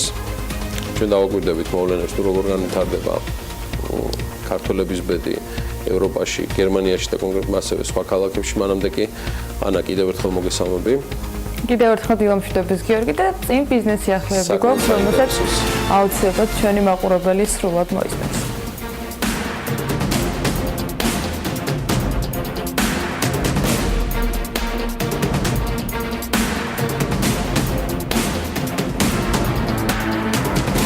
მედიკამენტებზე ფასდაკლების რესურსი არსებობს, ამბობს ჯანდაცვის მინისტრი დავით სერგენკო ფარმაცევტული კომპანიების წარმომადგენლებთან შეხვედრისას. მინისტრი აღნიშნავს, რომ სახელმწიფოსა და კერძო სექტორს აქვთ რესურსი ფართოდ გავრცელებული ქრონიკული დაავადებების სამკურნალო მედიკამენტებზე ფინანსური ბარიერი შემცირდეს. კანონპროექტი, ახალი კანონპროექტი ზოგადად ფარმაინდუსტრიის შესახებ მართლაც მუშავდება. იყო მსჯელობა, მე ვერ დავადასტურებ, რომ ეს კანონპროექტის ნაწილი არის, რომ ეგრეთ წოდებული ვერტიკალური ინტეგრაცია ერთი და იგივე სუბიექტის მიერ სხვადასხვა ინდუსტრიების ფლობა აკრძალულიყო. ამაზე იყო მსჯელობა, თუმცა ეს მსჯელობის ფორმატში რჩება და არა კანონპროექტის ნაწილად. ფარმაცევტული ბიზნესის წარმომადგენლები კი ამბობენ, რომ ამ ეტაპზე არ იციან გამოიძებნება თუ არა მათ კომპანიებში მედიკამენტებზე ფასების დაკლების რესურსი. ასეთი შემთხვევაში დაისვა ასევე კითხვა, დაბალანსების მიზნით ხომ არ მოხდება ფასების ზრდა სხვა კატეგორიის მედიკამენტებზე. ინდუსტრიას საუბრობს მხოლოდ იმ ცივილური ნორმების აღდგენაზე, რომელიც არსებობს სოფლიოში. კერძოდ ეს არის გარკვეული იგივე მკურნალობის პერიოდში, მკურნალობაში გარკვეული სტანდარტების შემოღება, რეგულირებადი გარემოს შექმნა, ანუ მოსახლეობის, პირველ რიგში მოსახლეობის და მათ შორის ინდუსტრიას დაცული ხდება ამ დროს დაცვა მედიკამენტების ხარისხის კონტროლის გაზის კუთხით. ინდუსტრია, ცივილური და ეთიკური ინდუსტრია ასევე მოითხოვს, რომ ნიშნულოვნად გაკონტროლდეს ის არაეთიკური დავარქვა ამას საქციელი, რასაც ბევრი ფარმაცევტული კომპანია დავარქვათ მათ პირდაპირ არაკეთილსინდისიერ კომპანიად დღეს საქართველოში ასრულებს. ანუ დაინტერესება ექიმების, დაინტერესება სამეცნიერო წარმომადგენლების, რის სანაცვლოდ ხდება არამიზნობრივი დანიშვნა საკმაოდ ძვირად ღირებული მედიკამენტებს. ეს არის ჩვენი თხოვნა, პარტნიორობის ის ნაწილი, რომელსაც ჩვენ ველით საქართველოს. აფთიაქებისათვის კლინიკებისა და სადაზღვეო კომპანიების ფლოფის აკრძალვის შესახებ ჯერ კიდევ გასულ წელს დაწყებული მსჯელობა ისევ მსჯელობის ფორმატში რჩება. BMG-ის კითხვაზე საპასუხოდ ჯანდაცვის მინისტრი ამბობს, რომ სამინისტრო ფარმინდუსტრიის შესახებ კანონპროექტზე მუშაობს, რომელიც რამდენიმე ათეულ კომპონენტს შეიცავს. სერგენკო გასულ წელს აცხადებდა, რომ დოკუმენტში მოიაზრებოდა მათ შორის ვერტიკალური ინტეგრაციის გაუქმება, რაც იმას ნიშნავს, რომ ფარმაცევტულ კომპანიებს აღარ შეეძლებოდა კლინიკების და სადაზღვეო კომპანიების ფლობა. ამ თემაზე საუბრისას ჯანდაცვის მინისტრი ასევე აღნიშნავს, რომ ვერტიკალური ინტეგრაციის საკითხი კანონპროექტის ნაწილი არ არის და მასზე ჯერ კიდევ მიმდინარეობს მსჯელობა. თურქეთს საქართველოს ბიზნეს ფორუმზე ავეჯის მწარმოებლები შეიკრიბნენ და სამომავლო თანამშრომლობის გეგმები განეხილეს. თურქული მხრიდან არის დაინტერესება, რომ საქართველოში საწარმოები გახსნა და აქ წარმოებული პროდუქცია ქვეყნის ფარგლებს გარეთ გაიტანონ. მით უმეტეს, რომ აჭარაში ამის გამოცდილება უკვე არსებობს, თუმცა თურქ ინვესტორებს საქართველოს მიმართ გარკვეული შენიშვნებიც აქვთ და სამუშაო ძალასთან და თანამედროვე ტექნოლოგიებთან დაკავშირებით არის ეს ყველაფერი.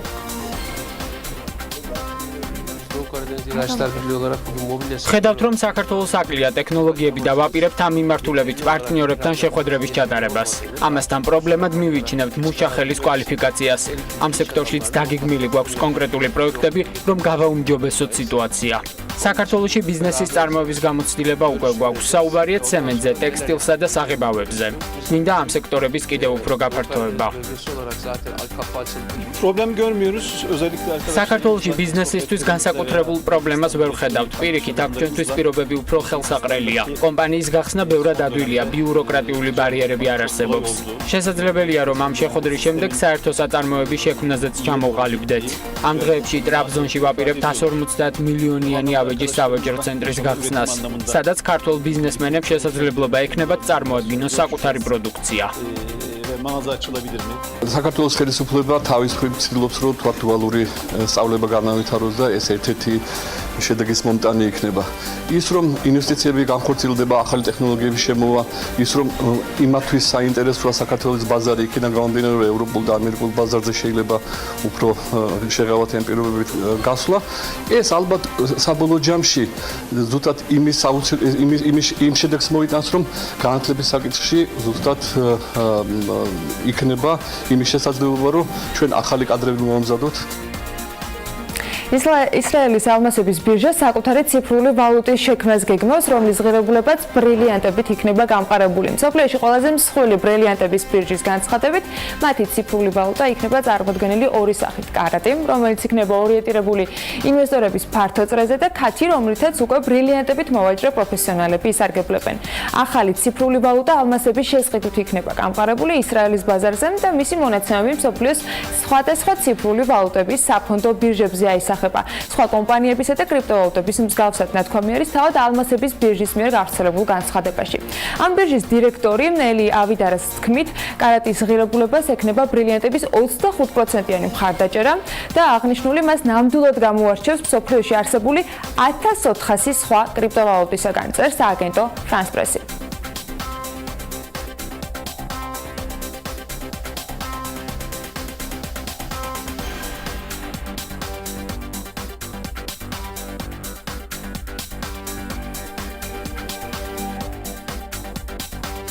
ვენესუელას პრეზიდენტი ნავთობის მწარმოებელ ქვეყნებს საკუთარი კრიპტოვალუტის შემოღებას თავაზობს. მე ოფიციალურად შევთავაზებ ოპეკის ყველა წევრ და ასევე არაწევრ ქვეყნებს შევიმუშაოთ კრიპტოვალუტის ერთობლივი მექანიზმი, რომელიც მხარდაჭერილი იქნება ნავთობით, განაცხადა ნიკოლას მადურომ კარაკაში ოპეკის გენერალურ დივანთან შეხვედრის შემდეგ.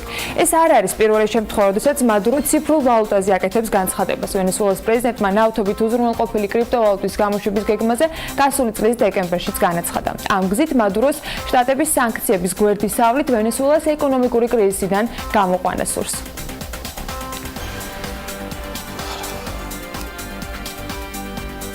კრიპტოვალუტებს როგორც ჩანს ახალი განვითარების ეტაპი უდგება, ძირითადად კონკრეტული ძვირფასი ქვებით ან შავი ოქროთი გამყარების საკითხებით, მოხრეებით, მინდევრებით და მუდმივი ოპონენტებით. სანამ კრიპტოვალუტებზე გადავალთ ანა და საკმაოდ საინტერესო მიმოხილვაც გვექნება და ასევე რემი ურომაშვილთან ერთად დავიწყებ საუბარს. მოდი მანამდე ვნახოთ კიდევ ერთი მიმოხილვა, რომელიც ჩვენმა ახალგაზრდა კოლეგამ ლევან თაღიაშვილმა მოამზადა საქმის კურსის საღამოს გამოშვებისთვის და საკმაოდ საინტერესოდ მე უკვე გავაგრძელებ საუბარს კრიპტოვალუტებზე.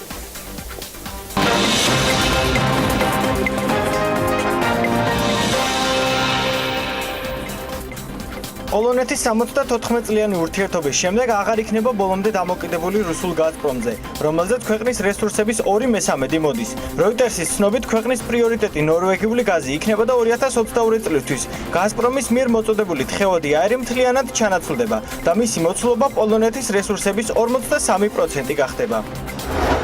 გერმანელმა მუშებმა კვირაში 28 საათიანი სამუშაო გრაფიკის უფლება მოიპოვეს. CNN-ის ინფორმაციით მომავალ წელს გერმანიის ტოპ საინჟინრო კომპანიების, მაგალითად Mercedes-Benz-ის თანამშრომლებს შეეძლებათ 2 წლის განმავლობაში კვირაში 28 საათიანი სამუშაო გრაფიკით ისარგებლონ. გარიგებაში სულ 700-მდე გერმანული კომპანია მონაწილეობდა და ჯამში ეს უფლება 2.3 მილიონ ადამიანს მიენიჭა. ყველაზე დიდმა მეტალზე მომუშავე გაერთიანებამ გერმანიაში IG მეტალმა განაცხადა, რომ ეს ნაბიჯი ხელს შეუწყობს ადამიანებს, რათა მეტი დრო გაატარონ ოჯახის წევრებთან და მეგობრებთან ერთად. ცნობილი გაზეთი Los Angeles Times-ი $500 მილიონ გაიყიდა. ABC-ის ინფორმაციით მისი მფლობელი Chicago Tribune გახდა, რომლის მფლობელიც ადგილობრივი მილიარდერი Patrick Soon-Shiongია. Forbes-ის მონაცემებით მისი ქონება $7.8 მილიარდ შეადგენს. შეთანხმების მიხედვით, რომელიც 4 შაბათს გახდა საზოგადოებისთვის ცნობილი, 18 წლის განმავლობაში პირველად Times-ი ლოკალური მფლობელის ხელში იქნება. Uber-მა და რუსულმა Yandex-მა გაერთიანების შესახებ შეთანხმებას მიაღწიეს. გარიგების შედეგად Uber-ი Yandex-თან ერთად შევა რუსეთში და მის მეზობელ ქვეყნებში: სომხეთში, აზერბაიჯანში, საქართველოში, ბელარუსსა და ყაზახეთში. Uber-ი ჯამში $225 მილიონი ინვესტირებას მოახდენს Yandex-ის $100 მილიონთან ერთად. გზავრებს დამოუკიდებლად შეეძლებათ როგორც Yandex-ის, ასევე Uber-ის ტაქსის გამოძახება, თუმცა მძღოლები საერთო პლატფორმაზე გაერთიანდებიან. კრიპტოვალუტების ბაზარზე 8 თებერვალს სტაბილურობა შეინიშნებოდა. 23%-იანი ზრდა მხოლოდ Bitcoin Cash-მა აჩვენა. დანარჩენი ტოპ კრიპტოვალუტების ფასი კი თითქმის ერთი და იგივე ნიშნულზეა. მათი კაპიტალიზაცია $399 მილიარდამდე გაიზარდა. Bitcoin-ის ფასი კი ამჟამად $8,400 შეადგენს.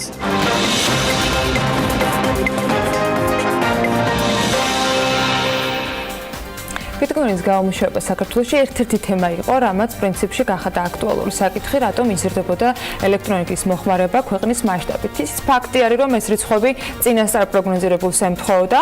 იმის მაჩვენებელია ეს ყველაფერი, რომ წესით ეკონომიკა იზრდება და ვითარება. რამდენ პროპორციულად ეს ცალკე საკითხი შეიძლება იყოს. თუმცა იმის გამო, რომ საქართველოში საკმარისი რესურსი არ გვაქვს, მოხმარებასთან ერთად იზრდება თავისთავად იმპორტიც. ასევე ირკვევა, რომ ელექტრონიკის მოთხოვნა იზრდება განსაკუთრებით კომერციულ სექტორში, მათ შორის ელექტრონული ფულის მაინინგის ხარჯზე. საქართველოს Bitcoin-ის ერთ-ერთ ყველაზე დიდ მწარმოებელ ქვეყანათა შორის მოწინავე ადგილზე არის. კომპანია Bitfury ჯგუფი წარმოადგენს ამ შემთხვევაში კრიპტოვალუტის მაინინგის კონკრეტულ კომპანიას, თუმცა ისიც უნდა აღნიშნოთ, რომ არ არის მხოლოდ Bitfury ერთ-ერთი მსხვილი მწარმოებელი ამ შემთხვევაში Bitcoin-ზე. სწორს ამბობ და შემიძლია უკვე ვთქვა, რომ მარტო თბილისის ეკონომიკურ ზონაში, საუბარი არის თბილისის ინდუსტრიული ზონა, თავისუფალი ინდუსტრიული ზონა, Bitfury-ის გარდა უკვე 3 საკმაოდ მსხვილი მაინერია, რომელთა ინვესტიცია რამდენიმე მილიონს აღემატება. მაინინგით არიან საქართველოში დაკავებული თითქმის, არ ვიცი, ყველა რეგიონში. როგორც ჩანს, ელექტრონული ფულით დაინტერესებულია და მისი მაინინგით ოკუპირებული აფხაზეთიც, რომელიც ელექტროენერგიას ენგურჰესიდან უფასოთილებს. ვინ თუ არა სალომე მეცხვარეშვილმა ჩვენთან ერთად საკმაოდ საინტერესო სტატისტიკას მოუყარა თავი, რომელიც ძალიან ბევრ კითხვას გასცემს პასუხს ელექტროენერგიის მოხმარებასთან დაკავშირებით. ნახოთ სიუჟეტი. საქართველომ 2017 წელს 7.7%-ით მეტი ელექტროენერგია მოიხმარა ვიდრე 2016 წელს. გაზრდილ მოთხოვნას გაზრდილი მიწოდება ესაჭიროება, რასაც ქვეყანა თავისი რესურსით ჯერჯერობით ვერ უზრუნველყოფს. ამიტომ საქართველომ უფრო მეტი ელექტროენერგია შეიძინა მეზობელი სახელმწიფოებიდან. იმპორტი გასამაგდა. საქართველოში ელექტროენერგიის მოხმარება წლიდან წლამდე იზრდება, შესაბამისად მრიცხველები სულ უფრო სწრაფად ბრუნავენ. აქვს თუ არა ამ ყველაფერს კავშირი Bitcoin-თან და აფხაზეთში ელექტროენერგიის გაზრდილ მოხმარებასთან? თქვენთან ერთად შევეცდები ამ ყველაფერს დღის სინათლე მოვფინო. ელექტროენერგიის მოხმარების ზრდა უპირველესად იმის მაჩვენებელია, რომ ეკონომიკა ვითარდება, თუმცა მნიშვნელოვანია რის ხარჯზე. სპეციალისტები ორ ძირითად მიზეზს ასახელებენ. ერთია ტრადიციული წარმოების განვითარება და მეორე კრიპტოვალუტებით მაინინგი, რასაც საკმაოდ ბევრი ელექტროენერგია სჭირდება. იმას, რომ ქვეყანაში ელექტროენერგიის ზრდაში გარკვეული როლი კრიპტოვალუტაზე მომუშავე ჯგუფებს აქვთ, ადასტურებენ ენერგოპროჯორჯიაშიც. ჩვენთან მაგალითად შემოდის საკმაოდ ბევრი ახალი მიერთების განცხადება. ეს ნიშნავს, რომ შენდება სასტუმროები, საცხოვრებელი კორპუსები, სხვადასხვა დაწესებულებები და ასე შემდეგ, ასე რომ ცალსახად მხოლოდ კრიპტოვალუტის გამომუშავებელი მაინინგებს არ შეიძლება დავაბრალოთ, თუმცა რა თქმა უნდა, რაღაცა პროცენტი უკავია მასაც. ეს Bitcoin-ის დატა ცენტრია. ყოველთვიურად მხოლოდ ეს ცენტრი ელექტრონული ფულის მაინინგის შედეგად 800 კილოვატ-საათ ელექტროენერგიას მოიხმარს. სპეციალისტები ამბობენ, რომ წლიურად კრიპტოვალუტის მაინინგისთვის საქართველოში სულ 80 მეგავატამდე ელექტროენერგია იხარჯება. Mining Shop-ის დამფუძნებელი, რომელიც ამ სფეროში უკვე 4 წელია მუშაობს, აცხადებს, რომ მთლიანობაში ქვეყანაში კრიპტოვალუტის მაინინგის შედეგად მოხმარებული ელექტროენერგია ზესტაფონის ფეროშენადნობი ქარხნის მიერ მოხმარებულ ენერგიას უტოლდება, რაც დაბალი მაჩვენებელია. კრიპტოვალუტაში კი რა თქმა უნდა მოხმარება იზრდება. დღითი დღე უამრავი ჩაულებრივი საცალო მოხმარებელი ემატება ამ სეგმენტს და რა თქმა უნდა ადამიანები მოიხმარენ იმაზე მეტ ენერგიას ვიდრე მანამდე მოიხმარდნენ, თუმცა ცნობადობა საქართველოში კრიპტოვალუტის დღევანდელი მდგომარეობით არის დაახლოებით 5%. ანუ 5%-იან ცნობადობაში პლუს რეალურად მაინერის მქონე ადამიანების რაოდენობა არის დაახლოებით რა ვიღოთ ესე უხეშად 30%. რა კავშირი აქვს ამ ყველაფერს აფხაზეთთან? საქმე ისაა, რომ აფხაზეთს ენგურჰესიდან ელექტროენერგია აბსოლუტურად უფასოდ მიეწოდება. ადგილზე მოსახლეობის გადასახადიც ძალიან მცირეა. დავით მირცხლოვას აზრით, ამან კარგი საფუძველი შექმნა იმისთვის, რომ ადგილზე კრიპტოვალუტის მაინინგი განხორციელდეს. გასული წლის დეკემბერში აფხაზეთმა ამერიკული Forbes-ის ყურადღებაც მიიპყრო, როდესაც განაცხადა, რომ საკუთარი კრიპტოვალუტის გამოშვებას აპირებს. ყველაზე დიდი პრობლემა არის აფხაზეთში მოხმარება რაც ბრძანეთ, მოხმარების და თქვათ იგივე მაინინგის და აი ამ ბლოკჩეინების და კრიპტოვალუტების განვითარება აფხაზეთში. შარშან აფხაზეთის ეკონომიკის მინისტრმა არძიმბამ განაცხადი გააკეთა, რომ აფხაზეთს ძალიან ბევრს მუშაობს სამინისტრო კრიპტოვალუტების განვითარებაზე აფხაზეთში.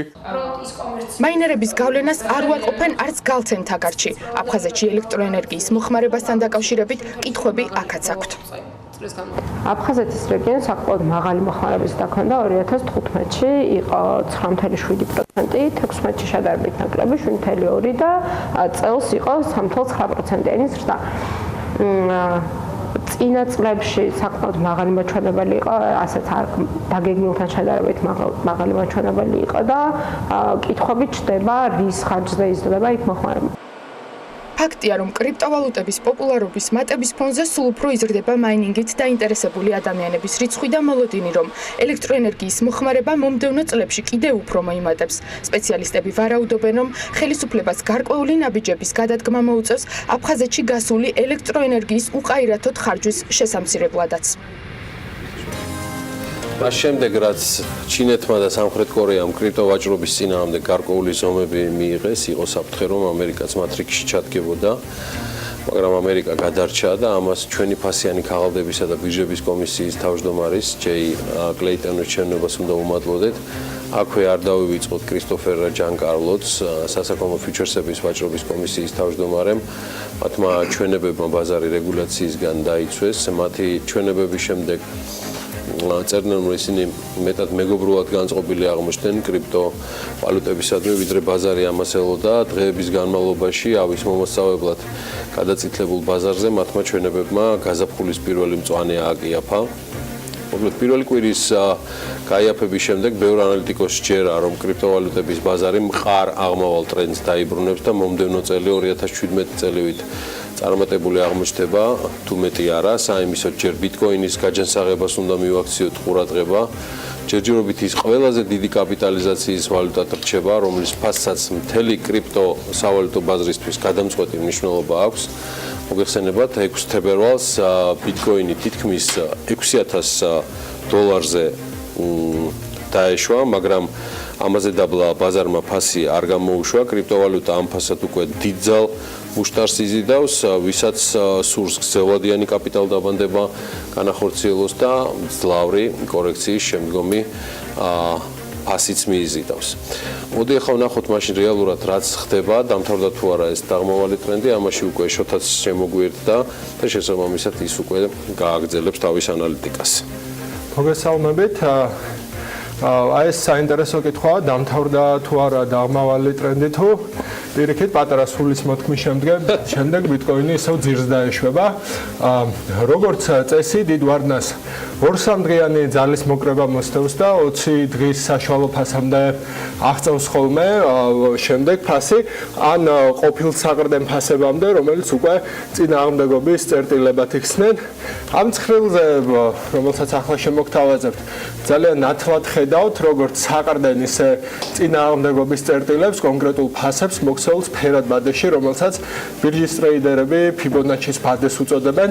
დიდი ვარაუდით ბიტკოინისთვის პირველი წინააღმდეგობის წინააღმდეგობის წერტილი $9500 ნიშნული იქნება.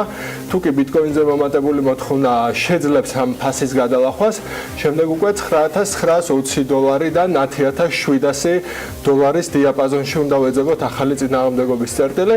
ყველაზე სარწმუნო პროგნოზებით ბიტკოინი ამ დიაპაზონიდან ჩამოbrunდება ქვევით, რომ ახალი ფსკერი გამოცადოს დიდი ვარაუდით $6000 ზემოთ და თუ კი ისევ აღმავალი ტრენდი დადგა გრძელვადიანი გაყიდვის პოზიციების გახსნას ორჯერაც არ უნდა დაფიქრება, ასეთია ტექნიკურ ანალიტიკოსთა მსხვილი ნაწილის მოსაზრება, თუმცა მთელი ეს გამოთვლები შეიძლება თავდაყირად ადგას, თუ კი ტექნიკურს მოულოდნელი ფუნდამენტური ფაქტორებიც დაემატა, რაც იმოქმედებს ბიტკოინის ფასზე.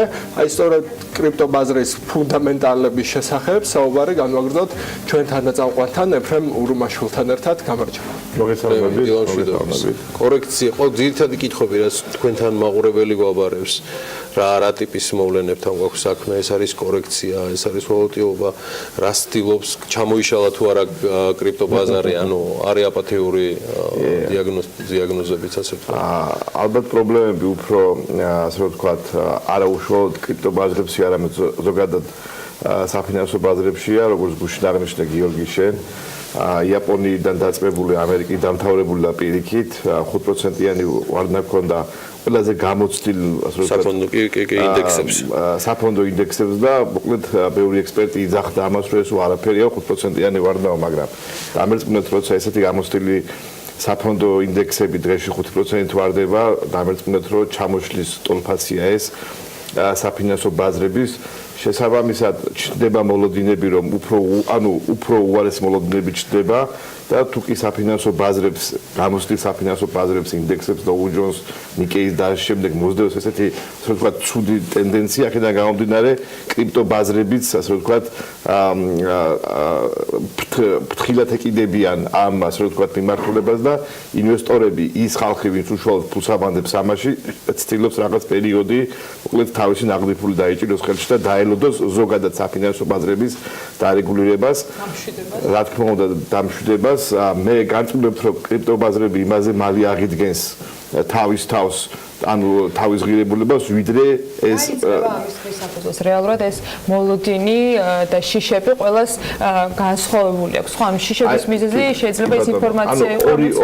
ორი ძირითადი ფაქტორია, მე ასე ვფიქრობ და არა მარტო მე, ეს არის პირველი დიდი სახელმწიფოები რა პოლიტიკას დაიჭერენ კრიპტოვალუტების მიმართ, ესა ძალიან მნიშვნელოვანი და ამერიკაში როგორც ჩანს საბოლოოდ მორჩა, ხო, საბოლოოდ არ დამთავრებულა, მაგრამ საბოლოოდ დამთავრდება მაშინ, როცა SEC-ი, ანუ ფასიან ქაღალდების კომისია ბიტკოინს მიანიჭებს და სხვა კრიპტოვალუტებს ETF-ს. ანუ თავისუფალი ვაჭრობაში მოგცემს. კარგი იქნება, რომ ვიცოდეთ, რომ ზედმეტად აღარ დაწნეხა. თუ ჩვენ ანუ გასული კვირის მოვლენებს განვიხილავთ, როგორც კონგრესში, ასევე სენატში, ასევე ზოგადად ამერიკის მედიაში მიმდინარე დამოკიდებულებას კრიპტოვალუტების მიმართ მიხვდებით, რომ ამერიკა ამ შემთხვევაში საკმაოდ პოზიტიური, დადებითი, ასე ვთქვათ, შუქი აუნთო კრიპტობაზრებს. პირველი განცხადება იყო კონგრესში, როცა SEC-ის თავმჯდომარემ განაცხადა, რომ ისინი არიან, ასე ვთქვათ, პროკრიპტო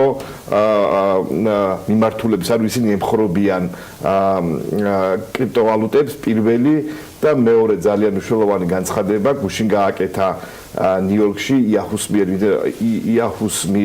Yahoo Finances მიერ მოწყობილ კონფერენციაზე SEC-ის თავმჯდომარემ და თქვა, რომ ისინი ალბათ უფრო კრიპტო ბაზრების რეგულაციას მათ თვითრეგულაციასთან განიხილავენ, ანუ თვითრეგულირებადი უნდა იყოს კრიპტობაზრები და არა ჩვენს მიერ რეგულირებული. ანუ ორი განცხადება, ერთი 6 თებერვალს გაკეთებული კონგრესში SEC-ის მხრიდან პროკრიპტო განცხადებას ასე ეძახიან მას და მეორე განცხადება უკვე გუშინ ნიუ-იორკში Yahoo Finances კონფერენციაზე SEC-ის ცალსახა განცხადება, რომ კრიპტობაზრები უნდა იყვნენ თვითრეგულირებადი ბაზრები. დამერწმუნეთ, ეს მიდგომა ყველაზე დიდი ბაზრის, ყველაზე დიდი ეკონომიკის მხრიდან კრიპტოვალუტების მიმართ განაპირობებს კრიპტოვალუტების მიმართ ინვესტორების ნდობას. და თუ ამას დავამატებთ იმას, რომ რაც შარშან ვერ გააკეთა SEC-მა, ანუ ამერიკის ფასიანი ქაღალდების კომისიას, 9 მარტს შარშან უნდა მიენიჭებინა ETF-ი და ETF-ის მინიჭება მათ, ასე ვთქვათ, გადადეს კარგი იქნებოდა თუ მოკლედ ეს ETF-ის მინიჭება დროში დაჩქარდებოდა და ის დადებითი განწყობები და განცხადებები რაც აქვს ტრამპის ადმინისტრაციას რეალიზებული იქნებოდა რომ ინვესტორებს უფრო მეტი ნდობა გაუჩნდეთ უკვე ლეგალურ დონეზე რომ ეს ქვეყანა თავის და თქვა სიტყვებს რაღაც პოლიტიკური კონიუნქტურიდან გამომდინარე უკან აღარ წაიღებს და მყარად იქნება ის რაც იაპონიაში მოხდა რომ მათ დაალეგალიზეს და ერთხელ და სამუდამოდ თქვეს რომ ეს არის მოკლედ გაცვლის და შენახვის კანონიერი საშუალება. ერთი კითხვა ახლა ანუ ფუნდამენტური ფაქტორების ნაწილში, მაგრამ ტექნოლოგიურ მხარეზე ჩვენ ვიცით რომ ეგრეთ წოდებული lightning network-ი ანუ ელვისებრი ქსელი, ალბათ ქართულად ასე იქნება, ამის იმპლემენტაცია მიდის, რამაც ძალიან დიდი გავლენა უნდა მოახდინოს რა თქმა უნდა ბიტკოინის ფაზზე წესით, იმიტომ რომ აგვარებს თავად პრობლემას, ანუ სისწრაფის და მაქსიმალურად ბევრი ოპერაციის გატარების ერთ წამში. ამ მიმართულებით ამ ტექნოლოგიებს რა გავლენა შეიძლება ჰქონდეთ ფაზზე და დაახლოებით ვადების დასახელება თუ შეიძლება, როდის მოხდება ამ პროცესში. ის რაც აღნიშნე მე არის ერთი ფუნდამენტური ფაქტორი ფაზზე, ეს არის მთავრობების დამოკიდებულება და მეორე ფუნდამენტური ფაქტორი შოთა ახსენებენ, სწორედ ეს არის ტექნოლოგიის განვითარება. ჩვენ რამდენადაც გვჯერა, რომ პროგრესი და ინოვაცია არის გარდაუვალი, იმდენად უნდა გვჯეროდეს ჩვენ, რომ ბიტკოინის და სხვა ვალუტების ფასი გაიზრდება, იმიტომ რომ თვითონ ამ კრიპტოვალუტების, ღირებული კრიპტოვალუტების პლატფორმა არის ბლოკჩეინი და ბლოკჩეინი არის ტექნოლოგია, რომელიც ყოველდღიურად, ყოველწამიერად ვითარდება და ეს განვითარება ასე ვთქვათ, სრულყოფს კონკრეტული ვალუტების ღირებულებას. ანუ ჩვენ თუ დაუშვებთ იმას, რომ ეს მიმართულება, ანუ ბლოკჩეინიზაცია შეფერხდება და ბლოკჩეინიზაციას მომავალი არ აქვს, მაშინ ჩვენ უნდა ვთქვათ, რომ კრიპტოვალუტებსაც მომავალი არ აქვს, მაგრამ ჩვენ, რა ვიცი, ახლა ალბათ ამისი დაშვებაც შეიძლება ბუნებაში, მაგრამ ამისი დაშვების ალბათობა არის ძალიან დაბალი, არის, რა ვიცი, სადღაც 0-თან ახლოს, უნდა ვივარაუდოთ, რომ კრიპტოვალუტების სამომავლოდ გამყარება და საომავლოდ მოკლედ ჭალებში გაძვირება გარდაუვალი იქნება, ვინაიდან უშუალოდ დაკავშირებულია კრიპტოვალუტების კონცეფცია თვისობრივად ფასთან მიმართებაში ტექნოლოგიის ხარისხთან და ტექნოლოგიის განვითარებასთან და პროგრესთან. აქ გამომდინარე მე მგონია რომ ეს არის დროის ამბავი და ამდენად სწრაფად მოხდება ის სტრუქტურული ცვლილებები, რაც ქვია ბიტკოინ ბლოკჩეინ პლატფორმის განვითარება, განახლება და მოდერნიზაცია იმდენად სწრაფად მოხდება, როგორც ბიტკოინის ფასის და ასევე სხვა კრიპტოვალუტების, ასე რომ ვთქვათ, მიყვებიან ამ მიმართულებას. თანხაში გამოსახული რომ გავაგრძელოთ, ეს იყოს ერთ-ერთი ბოლო კითხვა. შოთას ანალიტიკიდან გამომდინარე გამეორდები, რომ პირველი წინააღმდეგობის წერტილიდან ნიშნული შესაძლოა კვლავ ამ შემთხვევაში იყოს ისევ $9,500 ეთანხმები თუ არა ამას ყველაფერს და ასევე იყო საუბარი რომ მომატებული მოთხოვნა შეძლებს შესაბამისად ამ ფასის გადალახვას და მე უკვე ამ შემთხვევაში შესაძლოა რომ დიაპაზონი იყოს 10,000-დან ეს მაინც ელიან ერთ ტალღას რო 9,500-10,000 მინდა მოებიდან ჩამოეშვება ის კიდევ მე ამას მინდა გაუსვა ხაზი რომ შოთა ის რასაც თქვენ ბრძანებთ ბიტკოინის ფასთან მიმართებაში ეს თავიდან ბოლომდე ემყარება ემპირიულ ცოდნას თუ ბიტკოინი როგორ იქცევა ხო? კი, მანამდე ფასის განვითარებას და ექსპერტულ შეფასებებს ბიტკოინის და კრიპტოვალუტების ფასის გარშემო ვინაიდან ყველა სხვა კრიპტოვალუტა ალბათ თუ კარგად დაყვება ბიტკოინის ფასს, ზემოთ და ქვემოთ. მე ვიძახი ძირითადი ვალუტების ფასს. და ყველა ანუ ასე ვთქვათ ჯამურად ვავიღოთ 100 ყველაზე მსხვილი ვალუტა მიყვება მოკლედ ბიტკოინის ფასს. ბოლო დროს დაახლოებით 9 წელია ბაზრები იქცევიან ძალიან საინტერესოდ. ის ასე ვთქვათ გამოცდილებები რაც ადრე ჩვენ გქონდა ბიტკოინის ფასთან მიმართებაში ან ზემოთ წავიდოდა ან ქვემოთ წამოვიდოდა რაღაცეების გამო, მოკლედ ბაზრებმა დაიწყეს განსხვავებული მოქცევა. და ეს განსხვავებული მოქცევა იმდენად ასე ვთქვათ უცნაურია, რომ ჩვენ ასე დარწმუნებით რომ მაინც და მაინც ვთქვათ ასე მოიქცევა ბიტკოინი და ეს იქნება დაახლოებით დიაპაზონი 9,500-10,000 საკმაოდ რთულია უკვე ამისი თქმა, იმიტომ რომ ვინაიდან თვითრეგულირებადი ბაზრებია, აქ თავიდან ბოლომდე ინვესტორების განწყობაზეა უკვე დამოკიდებული და მე ესე მგონია რომ რაც უფრო მეტი განცხადებები გაკეთდება დიდი ეკონომიკების მხრიდან, მათ შორის ამერიკის თავრობის მხრიდან და რაც უფრო მეტად პრაქტიკული ნაბიჯები გადაიდგება ამ კუთხით, ანუ განცხადებების გაცდებიან ისინი და რეალიზებაში გადაიტანონ იმ სრულებს, რაც მათ აქვთ, ასე რომ ვთქვათ, საკანონმდებლო დონეზე, დამერწმუნეთ იმაზე სწრაფად მოხდება ბიტკოინის ფასის და ვიდრე და სხვა ვალუტებზე ფასის და ვიდრე ჩვენ წარმოგვიდგენია. თუმცა ტრეიდერებს გაიაფებაც აწყობთ, შეიძლება მე გაგებინოთ. არა მარტო ტრეიდერებს, ჩვენს მათ შორის. იმიტომ ამბობენ რომ ანუ ეს წინააღმდეგობის წერტილები ეს რაც არის ამ ბადეზე გამოსახული ხოლმე და მერე მთელი ამ ტრეიდერების მიერ გაზიარებული ვინც ტექნიკურად უდგება საკითხს. მან არის კიდევ ერთი პრობლემა, რომელიც იჩენს თავს ავტომატიზებული ტრეიდინგ ბოტები. აბსოლუტურად გეთანხმები შოთა, მე იმის არ მინდოდა რომ ის რაც შენ ახსენე ეს არის სწორი, ეს არის ემპირიული, ანუ ემპირიული დაკვირვებით, ანუ რაც გვაქვს ჩვენ ისტორიული მოცემულობა, აბსოლუტურად სწორი ანალიზი და აბსოლუტურად მოყვები, თქვა ამ ლოგიკაში როგორ ვიზახით და კითხვა ზუსტად, ანუ ეს თვითონ ტრეიდინგ ბოტები და ეს წინასწარი განწყობები და მოლოდინები დავარქვათ ამ ესე ვთქვათ ინსტიტუციური ინვესტორების ეს ხო არ აფერხებს კიდე ბიტკოინის განვითარებას, იმიტომ ესეთი აზრიც არსებობს ავტომატური რომ ვაყენებთ ამ ყიდვის ან გაყიდვის ბრძანებებს და ამას აკეთებს კომპიუტერი და იმას აქ პირდაპირ მოცემული ასე ვთქვათ დიაპაზონები რომ მოდი აკეთებდი და მოძრაობს აქ დიდი კაპიტალი, რაღაცა ხელოვნურად ხო არ ვითრევთ მორევში ისედაც ასე ვთქვათ ვოლატილურ ბაზარს და ჰაიპისგან ასე ვთქვათ ვიცავთ მას ბჭყალებში.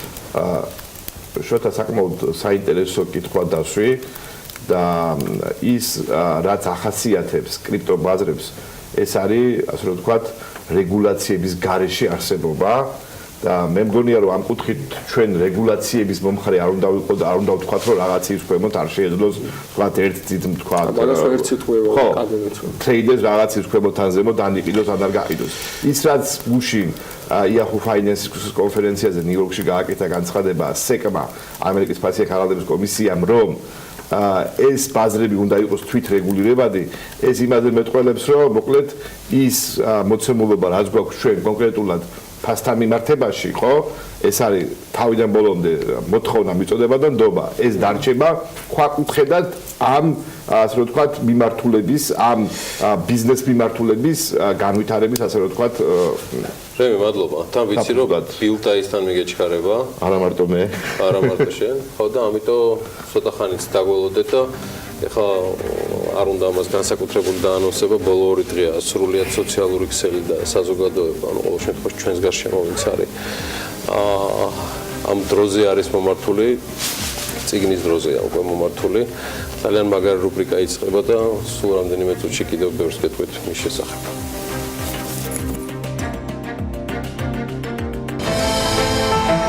ამინდის პროგნოზის სპონსორია SEU დეველოპმენტი.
ამინდის პროგნოზის სპონსორია SEU დეველოპმენტი.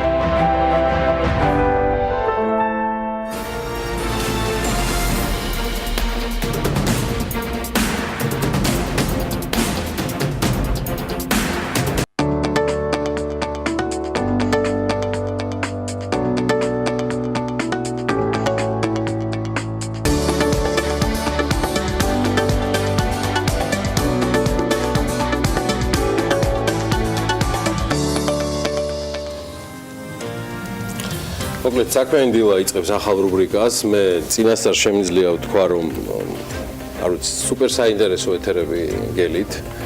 ძალიან ბევრი მიზეზი მაქვს ამ ყველაფრის თქმის და ძალიან მოხარული ვარ, რომ ჩვენთვის და საზოგადოებისთვის გამორჩეული ადამიანები ნინია მაჭარაშვილი და დათო გორგილაძე სატელევიზიოთაც დავაწყვილეთ. თავიანთ სფეროში აღიარებული პროფესიონალები დღეს უკვე საქმიანი დილის რუბრიკის ავტორები გახდნენ, მათ მონახეს დრო და რაც მთავარია, ეს გაცილებით მეტია ჩემთვის ვიდრე რუბრიკა, რადგან ისინი ყოველ პარასკევს იქნებიან წარდგენები სპეციალური თემისა, რომელიც დაეთმობა საქმიან დილაში და მას ერქმევა წიგნის დრო. ყველაზე მნიშვნელოვანი ამ ყველაფერში მაინც ის არის, რომ იყო კონკრეტული აუდიენცია, იყო კონკრეტული საზოგადოება და ეხლა საშუალება ზუსტად ჩემს მეგობრებთან, კოლეგებთან და პარტნიორებთან ერთად მექნება საშუალება, რომ მათი აზრები, მოსაზრებები ლიტერატურაზე და ბევრ სხვა მიმართულებაზე სწორედ ამ რუბრიკის საშუალებით გავრცელდეს. მე მათ განსაკუთრებულ წარმატებას უსურვებ. კეთილი იყოს თქვენი მობრძანება საქმიანი დილის სტუდიაში BMG-ის ოჯახში. დათო, ნინია, სრულად განსხვავებული ამპლუით და დათო, ვიცი რომ შენ ამ შემთხვევაში პირველობას არ დაუთმობ ნინიას და შევიწყებ. მოგესალმებით დილამშვიდობის, ძალიან დიდი მადლობა გულმხურვალე და გულის ამაჩუყებელი წარდგენისთვის. ძალიან გვიხარია რომ საქმიანი დილის გუნდს შემოუერთდით და ამიერიდან ყოველ პარასკევს ამარხის მაყურებელს თანამედროვე ქართულ და არამხოლოდ ქართულ ლიტერატურაში მიმდინარე პროცესებზე მოუყვებით. ჩვენ ვისაუბრებთ ყველაზე მნიშვნელოვან ლიტერატურულ მოვლენებზე საქართველოში და მის ფარგლებს გარეთ. გავაშკერთ ადგილობრივ და იმ საერთაშორისო ლიტერატურულ ფესტივალებს, სადაც საქართველო იქნება წარმოდგენილი. უმასპინძლებთ საინტერესო სტუმრებს, მწერლებს, გამომცემლებს, მთარგმნელებს, კრიტიკოსებს და სხვა ადამიანებს, ვინც ლიტერატურის სფეროში საქმიანობენ. მოგესალმებით, ასევე ამ რუბრიკით შევეცდებით დავეხმაროთ საქმიან ადამიანებს, რომლებსაც თანამედროვე სამყაროში სულ უფრო ცოტა დრო რჩებათ მხატვრული ლიტერატურისთვის. ჩვენ მიზნად დავისახეთ დავამტკიცოთ, რომ საქმიანი ადამიანებისთვის ყოველდღიურად უნდა არსებობდეს წიგნის დრო. გარდა ამისა, ჩვენი რუბრიკა პერიოდულად უმასპინძლებს წარმატებულ ბიზნესმენებს, რომლებიც თავიანთ საყვარელ წიგნებზე, ავტორებსა და ბიზნეს ლიტერატურაზე ისაუბრებენ. ფაქტია, რომ საქართველოში ლიტერატურული პროცესი დუხს. ამაში მარტივი სტატისტიკური მონაცემებით შეგვიძლია დავწმუნდეთ. შარშან ქვეყნის ერთ-ერთ მთავარ ლიტერატურულ პრემიაზე ადგილობრივმა გამომცემლობებმა 290 წიგნი წარადგინეს. როგორც წესი, გამომცემლობები პრემიაზე მხოლოდ იმ პროექტებს წარადგენენ ხოლმე, რომელთა გამარჯვებაც ყველაზე მეტად ეიმედებათ. ეს ფაქტი მიგვანიშნებს, რომ 2016-ში გამოცემული წიგნების საერთო რაოდენობა 290 მკვეთრად აღემატებოდა. ეს მონაცემები კი ჩვენი გაბარიტების ქვეყნისთვის ძალიან კარგია. წიგნის გამოცემა ძალიან მნიშვნელოვანია, თუმცა მთავარი მაინც მისი წაკითხვა. მოდით ვნახოთ, რომელი წიგნები მოიწონა ყველაზე მეტად ქართველმა მკითხველმა გასულ წელს. ანუ ვისი ტექსტები იქცა ბესტსელერებად. ვსაუბრობთ 2017 წელს გამოცემულ წიგნებზე. დავიწყოთ გამომცემლობა ინტელექტით. გასულ წელს მათი ყველაზე პოპულარული წიგნი ქანაანის შვილები იყო, რომლის ავტორიც ქართველია, თუმცა უცხოური ფსევდონიმი აქვს გაბრიელ ტანიე. ხოლო თარგმნილი ტექსტებიდან კი ყველაზე კარგად ელის უოკერის იისფერი გაიყიდა. გამომცემლობა წიგნები ბათუმში 2017 წლის ბესტსელერად სირიელი ავტორის სალვა ან ნუაიმის თაფლის სამხილს ასახელებს, რომელიც არაბულ სამყაროში ქალის სექსუალური ცხოვრების ტაბუდადებულ თემებზე თამამად საუბრობს. ქართული წიგნებიდან კი დავით გაბუნიას დაშლას. გამოცემლობა არტანუჯის ბესტსელერი ქართველი ავტორებიდან ქეთი დაჩის კულინარია ჰობად გახდა, თარგმნილი წიგნებიდან კი სვეტლანა ალექსიევიჩის Second Hand-ის დრო. სხვათა შორის ეს ნობელიანტი ავტორი საქართველოში ამავე გამომცემლობის მოწვევით სტუმრობდა, 2017 წელს. პალი ტრაელისთვის წლის ბესტსელერად თურქი მწერლის ელიფ შაფაკის ევას სამი ქალიშვილი იქცა. ქართველი ავტორებიდან კი მკითხველმა ყველაზე დიდი ყურადღება თათული ღვინიანიძის რომანს აღიარება ხელის გულზე დაუთმო. ბაკურ სულაკაურის გამომცემლობის ბესტსელერი მარი ბექაურის ანას მომენტი გახდა. თარგმანებიდან კი რა გასაკვირია, ჯოან როულინგის დაწყევრილი ბავშვი გაიყიდა ყველაზე კარგად.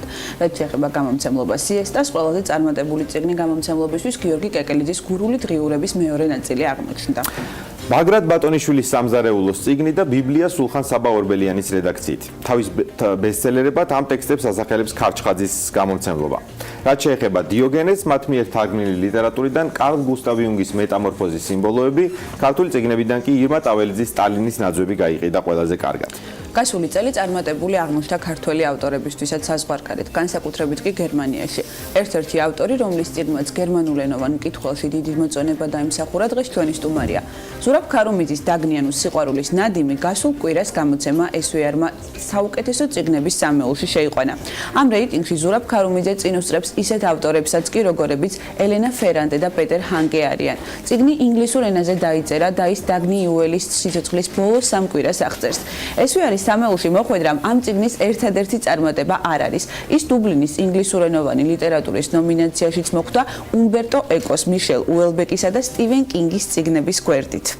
სულ რამდენიმე წამში ზურაბ ქარუმიძესთან ერთად გავაგრძელებთ საუბარს.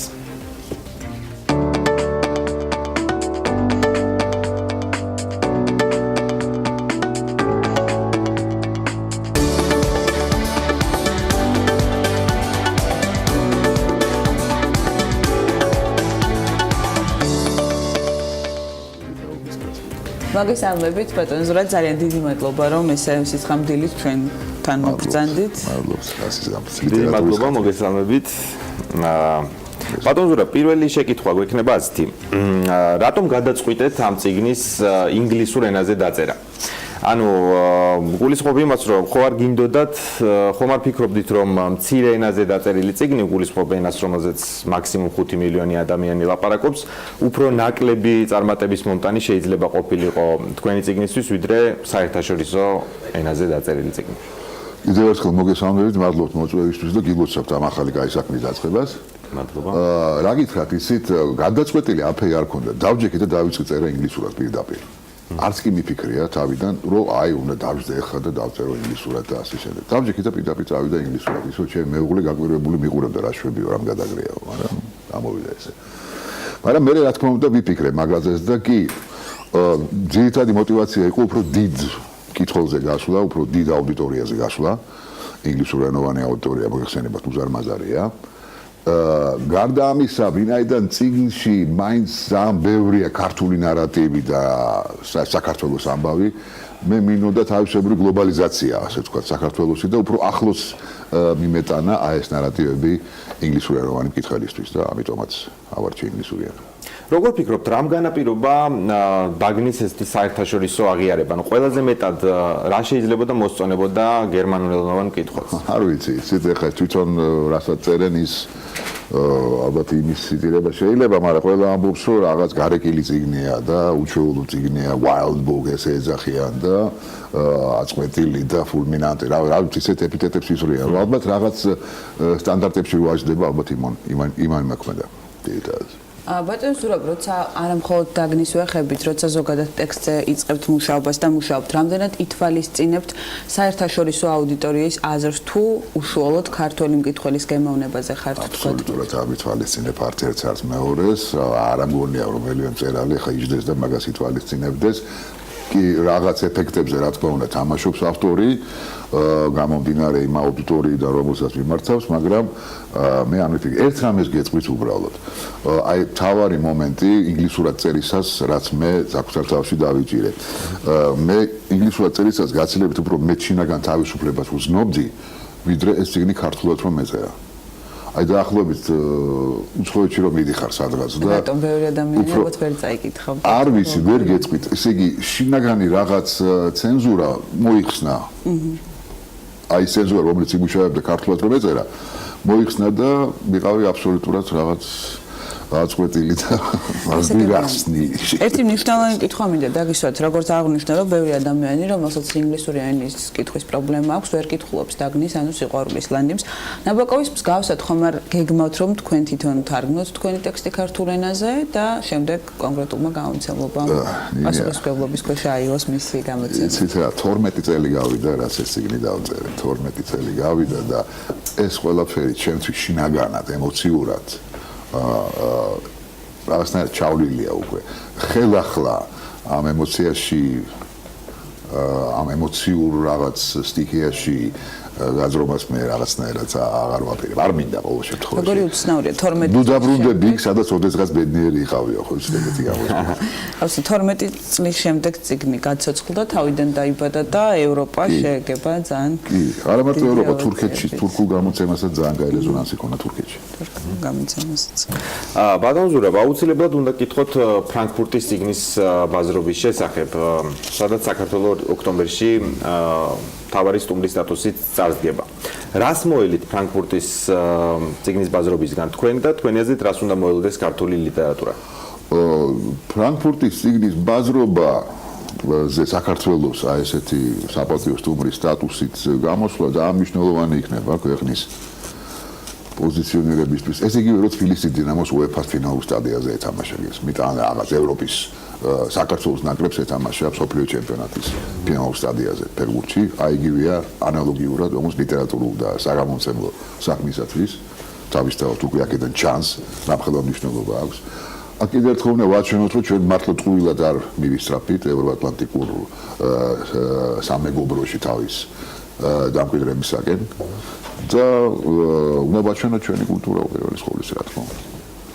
საინტერესოა ისიც, რომ ამის შემდეგ ხოლმე იმ ქვეყნის ლიტერატურა, რომელიც საპატიო სტუმარია, უკვე ძალიან განსაკუთრებული ყურადღების ცენტრში ექცევა მსოფლიო გამომცემლებისაც და ერთ კითხვას დაგისვამთ, ანუ ქართული გამომცემლობისთვის ის იდეა, რომ როცა ფრანკფურტის წიგნის ბაზრობა დასრულდება საქართველოს საპატიო სტუმრის სტატუსის ქვეყნის თანამონაწილეობა, შემდეგ ჩვენ კიდევ უფრო ფართო არეალი გვექნება ყურადღების მობილიზების ქართული ავტორების თანამედროვე ლიტერატურის მიმართ და ეს არ არის მხოლოდ ერთჯერადი და შემდეგ ინტერესი არ განელდება, ამას გულისხმობთ. ხო, არ გონია მე, რომ მხოლოდ ფრანკფურტის გამო ჯერჯერობით ესეთი ინტერესი ქართული ლიტერატურის მიმართ ამ ბოლო დროს, ფრანკფურტის შემდეგაც ეს გაგრძელდება, იმიტომ რომ ჩვენ ჩავეწერებით უკვე იმ, ასე ვთქვათ, ოჯახში, რომელიც ასე ძირითადად ეხლა ქმნის ამინს მსოფლიო ლიტერატურაში. მე ვერ შევედრები, რა თქმა უნდა, ჩვენი ლიტერატურა ჯერჯერობით არ არის იბდორის, მაგრამ 97-ში პორტუგალია იყო სტუმარი ქვეყანა, 98-ში ჟოზე სარამაგუს ნობელის პრემია მიიღო. ჯერჯერობით სარამაგუს ძოლის წერილები არ აქვს, მაგრამ თავისთავად კი, რამდენიმე ქვეყანამ ძალიან კარგად გამოიყენა ეს შანსი. მაგალითად თურქეთმა, რომელსაც შესანიშნავი სტუმრობა ჰქონდა ფრანკფურტში და მალე არც მათ დააყოვნეს ისე უპრეცედენტო რამ არის ესეთი პატარა ქვეყანა როგორც საქართველო, პირველად არის საპატიო სტუმარი ფრანკფურტში. ბალტიისპირელებმაც კი ერთად გააკეთეს. სამივე ქვეყანამ ერთად გააკეთეს. ეგ პროექტი. ბარემ ამაზეც კითხავთ, როგორც წესი ნობელი რაღაც მნიშვნელოვანი თემაა, თვალები გვენთება ხოლმე, როცა ნობელის პრემიაზე ვიგებთ. როგორ ფიქრობთ, რამდენად აქვს ისეთ მცირე ენის წარმომადგენელ მწერალს შანსი რომ მიიღოს ნობელის პრემია? აი სულ ახლოს იყო ისმაილ კადარე ცოტა ხნის წინ და კარგი მაგალითი იქნებოდა ჩვენთვის ესაც რომ მომხდარიყო. როდის შეიძლება რომ ველოდოთ, რა უნდა დაიწეროს ქართულ წიაღში ისეთი რომ მიიღოთ ნობელის პრემია? რაღაცა ძალიან ორიგინალური და ძალიან ახალი უნდა დაიწეროს. ძალიან ორიგინალური. ყველაფერი არის სიახლის ორიგინალობის და რა თქმა უნდა ნიჭი ვიზიკო ნიჭი როგორც ამბობენ მაგისი შედეგი და ეგ იქნება თუ ენის სიმცირეს მნიშვნელობა არ აქვს. თარგმანი ახლა ისეთ დონეზეა რომ ის ყოველთვის შეიძლება გაკეთდეს. კი ბატონო, დასასრულისთვის აუცილებლად უნდა არ გამიგვირდება რომ შეიძლება ვიღაცა გამოჩნდეს კიდევ ის დაждდება და დაწერს ისეთ ენაზე რომელსაც ბევრი კითხველი უყავს. ველოდოთ ქართულ ავტორს გულისხმობ. საკუთარ თავს ვერ ვაპატიე პირველ რიგში რომ არ კითხოთ სამომავლო გეგმებზე. რას წერთ, რაზე მუშაობთ და რაც თავარია როდის შევძლებთ წაკითხვას. ხო, იცით რა, ეხლა ძალიან ნელა მუშაობ, რაღაცას წერ, რა თქმა უნდა, როდის იქნება იმ გზის არ იყოს. კეთილი ჯერჯერობით წერს. რომანზეა საუბარი, ხო? კი. წარმატებას გისურვებთ კიდევ ერთხელ მადლობა სტუმრობისთვის. შევხვდებით მომავალ პარასკევს. დიდი მადლობა. მე მინდა უმეტესი მადლობა უთხრა თან როგორ ამაყადჟღებს ჩვენს თანაწამყვანებს სრულიად განსხვავებულ ამპლუაში ნინა მაჭარაშვილს და დავით გორგილაძეს. მინდა დიდი მადლობა უთხრა რომ მოახერხა და საქმიანი დილის მაყურებელს თანაწამყვანებთან ერთად გაუზიარა თავისი გეგმები ბატონმა ზურაბ ქარუმიძემ. უღრმესი მადლობა მას რომ ზოგადად არსებობს ჩვენს საზოგადოებაში და არის ესეთი ადამიანი და ყავს ჩვენ და მაგრამ მოხარული ვარ რომ წიგნის დროს ხშირი სტუმარი იქნება და არა მხოლოდ ის. წიგნის დრო ბევრ საინტერესო ფორმატს შემოგთავაზებთ და ძალიან ბევრ საინტერესო სტუმარს უმასპინძლებთ პარასკევობით, რა თქმა უნდა დათოსთან და ნინიასთან ერთად. უბრალოდ დათო და ნინია უმასპინძლებენ და ჩვენ ვიქნებით ბევრ წარმოდგენილები საქმიანი დილის სტუდიაში. ბიზნესმენებო გაემზადეთ და რატომ? ბიზნესმენები იქნებიან აქტიური რესპონდენტები, მათ შორის ამ რუბრიკის და თქვენგანაც გვაინტერესებს რა წიგნებს კითხულობთ, როგორი ლიტერატურით იქცევთ თავს და რითი ხართ დაინტერესებული. ასე რომ წიგნის დრო ძალიან ბევრ მნიშვნელოვან, განსხვავებულ და საინტერესო თემას შემოგთავაზებთ. ჩვენ ხომ მცირე სარეკლამო პაუზაზე გავალთ დათოს და ნინიას. რა თქმა უნდა, შთაბეჭდილებებსაც გაუზიარებთ. წარმატებას კიდევ ერთხელ მიულოცავთ და დაგიბრუნდებით რეკლამის შემდეგ სტუმრებთან ერთად.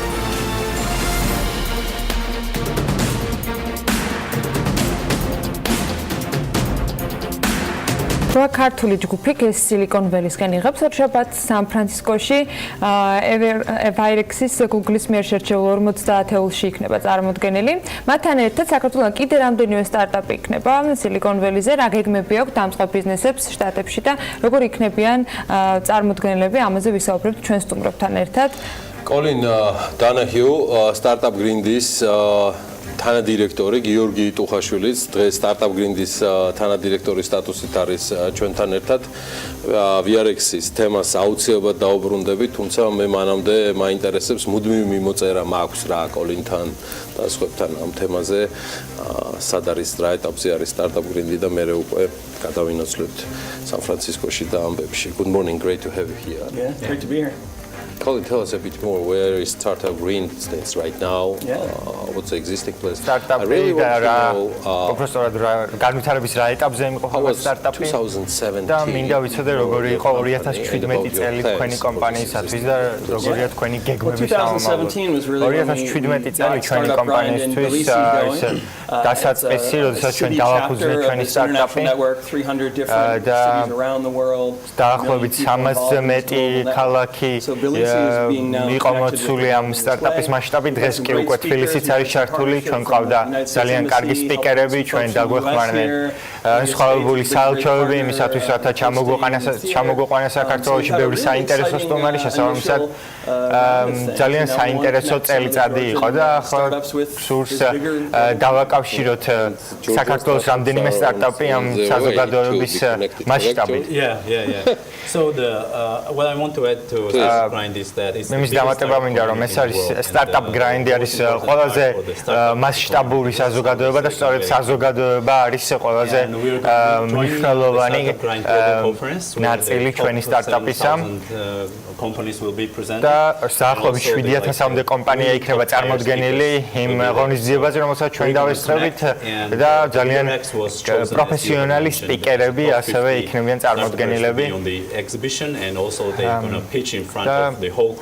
Virexis-მა გვარჩია შესაბამისად ეს იქნება ძალიან კარგი გამოცდილება ჩვენთვის. ჩვენ ასევე გვაქვს It's not the only company that's going to be presented. Virexis არის ერთადერთი კომპანია, რომელიც იქნება წარმომადგენელი. მოგვიყევით სხვა კომპანიების შესახებ, რომლებიც იქნებიან წარმოდგენილნი სან-ფრანცისკოში. Georgia. საქართველოს მასშტაბით, დიახ, საქართველოს მასშტაბით. Virexis აქვს სპეციალური სტატუსი, რომელიც წარმომადგენლობითი სტატუსი საქართველოს მასშტაბით, მაგრამ არის ასევე განსხვავებული ასპექტები, რომელიც ასევე ძალიან მნიშვნელოვანია. I was told about another 3 or 4 Georgian companies. დაახლოებით 3 თუ 4 ქართული კომპანია იქნება ამ ღონისძიებაზე წარმოდგენილი, თუ სწორად ვიცი, დიახ, სწორად ასეა, Spotcoin-იც ასევე ძალიან მნიშვნელოვანი ქართული კომპანია არის, რომელიც წარმოდგენილი იქნება, რადგან მისი დამფუძნებელი არის ამერიკის შეერთებული შტატების მოქალაქე, რომელმაც გადაწყვიტა, რომ კომპანია დაეარსებინა საქართველოში. შესაბამისად ეს არის ჩვენი გეგმა, რომ მათ ხელი შეუწყოთ იმაში, რომ ჩამოსულიყო საქართველოში და საქართველო არის შესანიშნავი ადგილი იმისათვის, რათა მათ განავითარონ საკუთარი ბიზნესი. ეს შეეხება კრიპტოვალუტის პოლიტიკას და ამ ხრივ ძალიან კარგი პერსპექტივა აქვს. მოგვიყევით უფრო მეტი სტარტაპ გრინდის შესახებ, ეს არის ძალიან ვრცელი ქსელი, რომელიც მოიცავს 300-მდე ოფისს მსოფლიოს მასშტაბით. გააჩნია უზარმაზარი საზოგადოება სტარტაპერებისა და ახალგაზრდა მეწარმეებისა, რომელთა განსაზღვრად შეგვიძლია როგორც კრეატიული კლასის წარმომადგენლებისა. შესაბამისად მოგვიყევით სტარტაპ გრინდის ისტორიის შესახებ, ის პოზიცია, რომელშიც ის იმყოფება დღესდღეობით საქართველოში.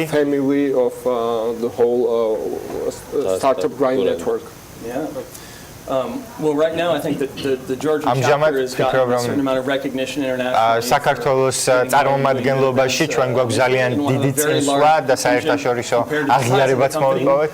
იმასთან შედარებით, რაც იმ ზომასთან შედარებით, რომელიც საქართველოს როგორც ქვეყანას გააჩნია. და ჩვენ ვცდილობთ რეგიონული ღონისძიებების ამოყრავს საქართველოშიც, რადგან საქართველო არის შესანიშნავი ადგილი იმისათვის, რათა იყოთ უბრალოდ ამ ქვეყანაში, რა თქმა უნდა, მეგობრული ვიზა რეჟიმიც უწყობს ხელს ამ ყველაფერს და შესაბამისად თავარი მიზნები დაკავშირებულია იმასთან, რომ საქართველო ვაქციოდ წარმატებულ ადგილად სტარტაპისათვის. How are you? How they need you? It's networking. რამ ხრივ ჭირდებით თქვენ სხვა სტარტაპ ორგანიზაციებს, ეს არის ნეტვორკინგი თუ ინფორმაციისადმი წვდომა. მე ცოტა ხნის წინ შევუერთდი სტარტაპ გრინს, როგორც თანამმართველი, შესაბამისად შემიძლია ვთქვა, რომ მთავარი პრიორიტეტი დაკავშირებულია საზოგადოების კომპეტენტური საზოგადოების შემოკრებასთან და ეს არის ყველაზე მნიშვნელოვანი განსხვავება სტარტაპ გრინსა და სხვა ანალოგიურ ორგანიზაციებს შორის. ჩვენთვის მთავარი პრიორიტეტი არის დაკავშირებული იმასთან, რომ საერთაშორისო კლასის, საერთაშორისო დონის სპიკერები ჩამოვიყვანოთ საქართველოში, გავუზიაროთ მათი გამოცდილება ქართველებს და ამასთან ერთად ჩვენი ორგანიზაცია არის შესანიშნავი ადგილი იმისათვის, რათა გავიცნოთ ადამიანები და დავუმეგობრდეთ მათ. So they share experience. What's the value of building the community? რა არის მთავარი ღირებულება იმის, რომ შემოვიკრიბოთ საზოგადოება და ავაგოთ ახალი კომპეტენტური საზოგადოება. ეს არის ძალიან კარგი შეკითხვა.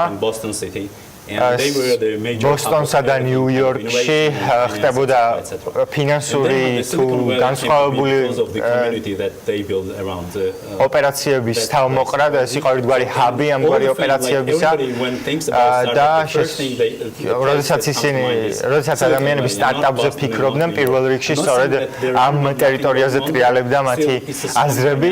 ეს არის დღესაც ძალიან ძლიერი ფინანსური ცენტრი, თუმცა ეპიცენტრი ცენტრის გადანაცვლება მოხდა სხვა ადგილებში და ეს არ არის დაკავშირებული რა თქმა უნდა მთავრობასთან, ეს არის სწორედ იმ საზოგადოებასთან დაკავშირებული, რომელიც შემოკრებილია სტარტაპის გარშემო. საქართველოს რომ დაუბრუნდეთ, როგორც იცით, ძალიან ბევრი სტარტაპერია საქართველოში, მაგრამ პრობლემა დაკავშირებულია დაფინანსების დეფიციტთან. რატომ ხდება ეს და რატომ არის ეს აქტუალური პრობლემა? ძალიან საინტერესოა ის ფაქტორი, რომ ჩვენ, როდესაც ჩვენ გეგმავდით ამ ჩვენი სტარტაპ ორგანიზაციის განვითარება საქართველოში, ჩვენ უკვე განვიხილავდით იმ შესაძლებლობას, რომ ბევრ ადამიანს მოუნდებოდა საკუთარი ფინანსების ინვესტირება ჩვენს პროექტებში, მაგრამ ყველაზე მნიშვნელოვანი არის ის ფაქტი, რომ სტარტაპი აქციო მიმზიდველად ინვესტორებისათვის. ჩვენ ვიცით, რომ ბევრი ინვესტორი არ არის საქართველოში, მაგრამ ჩვენი მიზანი დაკავშირებულია იმასთან, რომ არსებული ინვესტორები დავაინტერესოთ და შევუქმნათ მათ წარმოდგენა იმის შესახებ, რაც ხდება ჩვენი ორგანიზაციის მასშტაბით. შესაბამისად, ჩვენ ვცდილობთ რომ კომპანიების დონე განვავითაროთ იმისათვის, რათა მათ საკუთარი შესაძლებლობების გამოყენება შეძლო. შესაბამისად, პროექტები არის განუვითარებელი მხოლოდ და მხოლოდ იმიტომ, რომ მათ შეახდება ფინანსების საკმარისი ინვესტირება. დიახ, პირველ რიგში აუცილებელია მენტორებისა და angel ინვესტორების არსებობა იმისათვის, რათა მოხდეს ამ სფეროს განვითარება, რადგან ჩვენ სტარტაპერების უმრავლესობისათვის მთავარი მიზანი არის ის, რომ მოიზიდონ ფინანსები. მაგრამ მას შემდეგ, რაც განვითარების რაღაც ეტაპებს გაივლის, ფინანსების მოზიდვა იქცევა მხოლოდ და მხოლოდ პირველ ნაბიჯად და არა საბოლოო მიზნად. დიახ, ეს არის ძალიან კარგი საკითხი, ძალიან მნიშვნელოვანი საკითხი. ჩვენი მთავარი მიზანი არის იმ ადამიანებთან დაკავშირება, რომლებიც ფიქრობენ, რომ ჩვენი კომპანია არის საინტერესო, ჩვენი სამომავლო გეგმები არის საინტერესო. ჩვენთვის უმთავრესია ამ ადამიანების შემოკრება და ჩვენ არ გვჭირდება მილიონობით დოლარი, 100,000-მდე დოლარის რაოდენობა საკმარისი ინვესტირება ჩვენთვის და შესაბამისად ჩვენ გვჭირდება ის ადამიანები, რომლებიც არა მხოლოდ საკუთარ ფინანსებს შადებენ ჩვენს პროექტებში, არამედ საკუთარი გონებით ჩაერთვებიან ჩვენს პროექტში. ეს არის უბრალოდ ჩვენი აქცენტი, რათა ვაქციოთ უფრო ძლიერად ჩვენი კომპანია. იმისათვის, რათა შევაჯამოთ, გითხარით თქვენი ასოციაციის შესახებ რამდენიმე სიტყვა. what it is for and what are the benefits. Ისთვის შეიქმნეს ასოციაცია და რა არის მისი მთავარი დადებითი მხარე. Previously, there was a belief that there were some startups and the government and everything was enough for the ecosystem. არსებობდა ასეთი წარმოდგენა, რომ ეკოსისტემისათვის უკვე ყველაფერი საკმარისად იყო, მაგრამ ამჟამად უკვე მომწიფებულია სტარტაპ ინიციატივა საკმარისად იმისათვის, რათა ვნახოთ, რომ ამ მხრივ კიდევ ძალიან ბევრი რამეა გასაკეთებელი, მთავრობასთან თანამშრომლობის მიმართულებით, პირადი ინვესტორების ინსტიტუციების NGO ასოციაციების მხრივ და ერთ-ერთი უმთავრესი მიზანი დაკავშირებულია იმასთან, რათა რომ გავაჟღეროთ დამწყები სტარტაპერების სათქმელი. ძალიან ბევრი ადამიანი აანალიზებს მათ თავარ პრობლემას, მაგრამ ეს პრობლემები აშკარად საჭიროებს დღის სინათლეზე გამოტანას. Please go ahead. No, I mean, yeah. So the idea is that there's this system. თავარი იდეა დაკავშირებულია იმასთან, რომ სისტემა, რომელიც არსებობს და ეს სისტემა, რომელიც იმ ინსტიტუტების მიერ არის შექმნილი, რომელიც სტარტაპების უკან დგას, იქნება ყოველთვის ძალიან ეფექტური. Georgi is chairing, as I'm aware, correct? Yeah. What's the name of this association? არის ამ ასოციაციის სახელი საქართველოს ტექნოლოგიური ასოციაცია. რამდენი წევრი ყავთ ამ ასოციაციაში გაერთიანებული? ჩვენ ამ ეტაპზე რეორგანიზაციის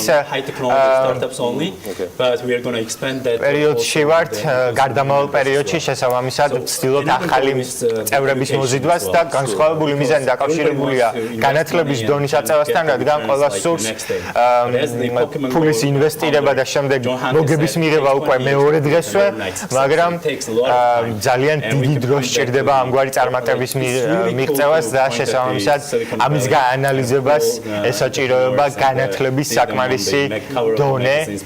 It takes a lot of grind and whiles to get there. So მნიშვნელოვანი თვითგადარჩენის უნარებია საჭირო იმისათვის, რათა მიაღწიო წარმატებას ჩვენ სფეროში. Yeah, so education of the startups is სტარტაპების განათლება არის ძალიან მნიშვნელოვანი იმისათვის, რათა ზრდა დავაჩქაროთ, ინვესტორების განათლებაც ასევე ძალიან მნიშვნელოვანია იმისთვის, რათა მათ გააცნობიერონ რა მიმართულებით მოქმედებს და როგორ მუშაობს ინვესტიციები.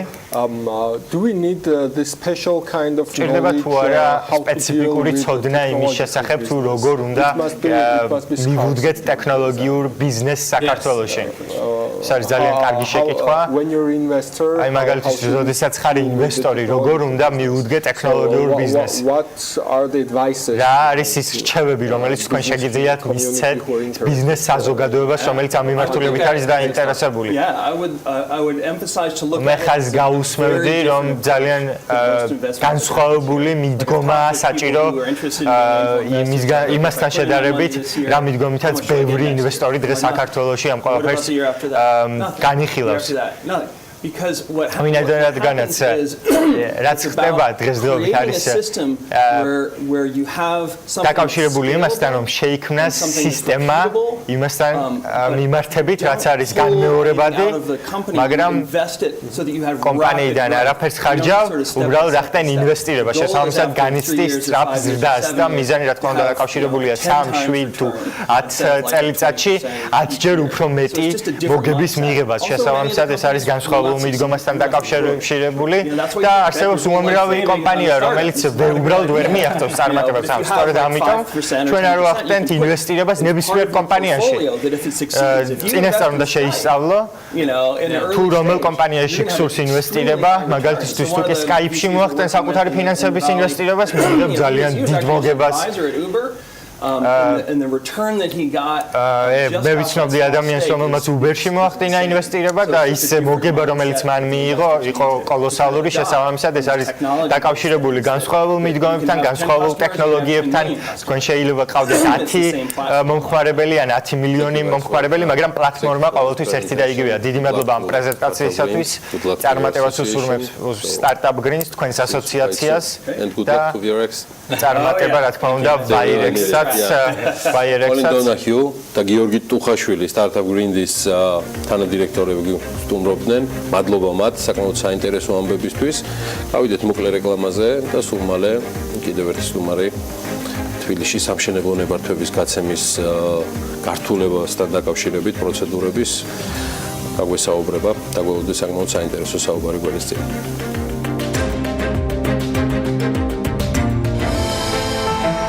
ამინდის პროგნოზის სპონსორია SEU დეველოპმენტი.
ამინდის პროგნოზის სპონსორია SEU დეველოპმენტი.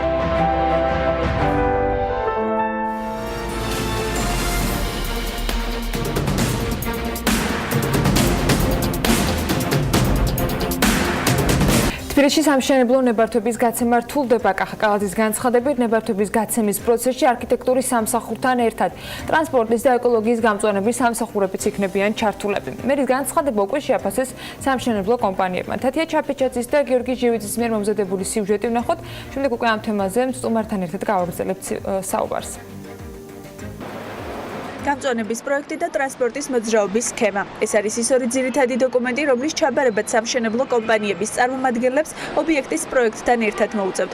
როგორც თბილისის მერმა მთავრობის ხდომაზე განაცხადა, აუცილებელია მომავალ მობინადრეებს პრობლემები გადაადგილებისა და ეკოლოგიის მიმართულებით არ ექმნებოდეთ. ტრანსპორტის თვალსაზრისით თავიდანვე მოხდება გათვლა თუ რამდენად შესაძლებელია იმ კონკრეტულ ადგილზე, იმ კონკრეტული საცხოვრებელი ფართების აშენება, რომ ტრანსპორტის თვალსაზრისით შემდეგ იქ მცხოვრებ ადამიანებს პრობლემები არ შეექმნათ, ვისაც მშენებლობის ნებართვის მიღება უნდა უზრუნველყოს შესაბამისი დენდროლოგიური პროექტის მომზადება და შეათანხმოს მერიასთან. სამშენებლო ნებართვის მიღების პროცესში ტრანსპორტისა და გამწვანების სამსახურების ჩართვას დადებითად აფასებენ კომპანიების ნაწილში. საცხოვრებელ კომპლექს დილში განმარტავენ, რომ მსგავსი რეგულაციები აქამდეც არსებობდა, შესაბამისად მათთან ამ მიმართულებით მოთხოვნები შესრულებულია. ბესო ჯიქურაული მთავარ აქცენტს მოსალოდნელ ბიუროკრატიულ ბარიერებზე აკეთებს. ჩვენ პროექტში გათვალისწინებული იყო ყველა დღეს არსებული ნორმა. დღეს ამ ეტაპზე გვაქვს სადღაც 700-მდე პარკირების ადგილი, გამწვანებული ტერიტორიები, 5 საბავშვო სკვერი, 4 ჩოგბურთის და ფეხბურთის მოედანი, ასევე დაახლოებით 8 გექტარის ტერიტორიაზე ვფიქრობთ და გეგმაში გვაქვს უახლოეს 2-3 წლის განმავლობაში ლანდშაფტური დასვენებელი პარკის აშენებას, რომელიც ღია იქნება ყველა მსურველისთვის. ეს ხარჯები უკვე ჩვენს პროექტში გათვალისწინებული იყო თავიდან. შესაძლებელია რაღაც ვადების ნაწილში იყოს სირთულე, თუმცა კარგი იქნება, რომ ერთხმად შეთანხმდეს თბილისის მერია მშენებლებთან ერთად. მერის მიერ გაჟღერებული ინიციატივა სიახლე არ არის არც ლისი დეველოპმენტისთვის. საცხოვრებელ კომპლექსში აცხადებენ, რომ ამ დრომდე კომპანია გამწვანებული ტერიტორიების მოვლაპატრონობას თავად უზრუნველყოფს. კომპანიის დაარსების დღიდან ჩვენი მთავარი კონცეფცია 80-20-ზე, რაც ზუსტად იმას გულისხმობს, რომ ტერიტორიის 80%-ს ისედაც ვიყენებთ სიმწვანისთვის, პარკებისთვის და დამატებითი ინფრასტრუქტურისთვის და მხოლოდ 20%-ს ვანაშენიანებთ საცხოვრებლად. ისიც აღსანიშნავია, რომ მხოლოდ დარგვა არ არის მთავარია მოუარო ამ ყველაფერს შემდეგ და ჩვენ ტერიტორიაზე დაახლოებით 15 მებაღე მუშაობს და ისინი ყოველდღიურად ზრუნავენ სწორედ იმაზე, რომ შევინარჩუნოთ ეს სიმწვანე. დინგაწევს სკვერების მოვლა პატრონობის შემდგომ ხარჯებს. ეს არის ის მთავარი კითხვა, რომელიც თბილისის მერიასთან დეველოპერული კომპანია არსის დამფუძნებელს აქვს. ირაკლი როსტომაშვილი განმარტავს, რომ განაშენიანების რეგულირების კოეფიციენტი 2002 წლიდან არსებობს, რაც კომპანიებს დაპროექტების დროს მინიმუმ 10%-იანი გამწვანებული ფართის შექმნას ავალდებულებს. შესაბამისად, როსტომაშვილი მერს ნარგავების მოვლასა და თბილისში სარწყავი სისტემის გამართვას ურჩევს. აქ პრობლემა არის სარწყავი წყლის. აქ პრობლემა არის აი ამის მოვლა პატრონობის. მე ეს ტერიტორია როგორ უნდა იყოს, უნდა შემოიღებოს თუ არ უნდა შემოიღებოს, იმიტომ რომ საცხოვრებელ ზონას თქვათ, ის თუ პარკს აკეთებდა, იქ ნებისმიერი გამვლელი მიდის, მოდის და ნაგავს ყრის და როგორც ხდება, ხო? მენაგო შედის თუ არ შედის. ანუ ძალიან ბევრი დეტალებია რა და მე ამას გონია რომ ჭირდება პროფესიონალი, აი აქ გამოჩნდება რომ რამდენად პროფესიონალური საკრებულო ყავს. გუშინდელი მთავრობის ხდომაზე დედაქალაქის მერმა თბილისში დასარგავი ხეების სახეობებიც დაასახელა. დედაქალაქში დასარგავად 74 ჯიშის ხე შეირჩა. მერიაში განმარტავენ, რომ ეს მწვანე და ეკოლოგიურად მდგრადი ურბანული განვითარებისკენ გადადგმული პირველი ნაბიჯებია, რომელიც საკანონმდებლო ცვლილებებსაც მოიცავს. ამ თემაზე გავაგზავნებთ უკვე საუბარს თეიმურაზ ბოლოთაშვილთან თბილისის არქიტექტურის სამსახურის უფროსი გვერდება საქმიანი დილის მაყურებლებისათვის. მოგესალმებით ბატონ თეიმურაზ, მადლობა იმის რომ დილიდან ხართ ჩვენთან. ამ გადაწყვეტილების შემდეგ რეალურად რა ცვლილებებს ელოდებით, რამდენად მკაცრი შეიძლება იყოს და იყო თუ რა წინასწარ კომუნიკაცია დეველოპერული სექტორის წარმომადგენლებთან, ბიზნესთან უბრალოდ? მოგესალმებით. პირველ რიგში მინდა აღვნიშნო, რომ 22 თებერვლიდან ცვლილებები, რაც განხორციელდება, ეს არის ორ მიზანს ემსახურება. პირველ რიგში ეს არის სწრაფი და ხარისხიანი სერვისის მიწოდება ნებართვის მაძიებლებისთვის, გამომდინარე იქიდან, რომ მათ არ მოუწევთ ცალკე ურთიერთობა სხვადასხვა მერიის სამსახურებთან, როდესაც ხდება კონკრეტულად მაგალითისთვის ხის მოჭრის ნებართვის მიღება, ან თუნდაც გადარგვის, ან თუნდაც იმის გარკვევა, თუ რამდენად შესაძლებელი იქნება საერთოდ კონკრეტული შენობის აშენება მიწის ნაკვეთზე, მოხდება ერთი სარკმლის პრინციპით ამ პირობების გაგება და შემდგომ უკვე პროექტის შეთანხმება და მეორეს მხრივ გადაწყვეტილებები თბილისის არქიტექტურის სამსახურში მიიღება უფრო სწორი ტრანსპორტის და გამწვანების, ასე ვთქვათ, საკითხის გადაწყვეტის ჭრილში. აი ტრანსპორტის საკითხთან დაკავშირებით დიახ, გისმენთ. დიახ. კარგით. რაც შეეხება უფრო დეტალურად რომ მოგახსენოთ, მოგეხსენებათ ნებართვის გაცემა ხდება სამი სტადიით. პირველი სტადია ეს არის მიწის ნაკვეთის სამშენებლო გამოყენების პირობები. ამ ეტაპზე ნებართვის მაძიებელი ვალდებული იქნება წარმოადგინოს ინფორმაცია ტერიტორიაზე არსებული ხენარგავების შესახებ. ბუნებრივია, ამ შემთხვევაში მოხდება წარდგენა დოკუმენტაციის სხვა ადმინისტრაციულ ორგანოში, ეს არის გარემოსდაცვის პოლიტიკაზე პასუხისმგებელი საქალაქო სამსახური და მოხდება კონკრეტული პირობის განსაზღვრა აღნიშნული სამსახურის მხრიდან.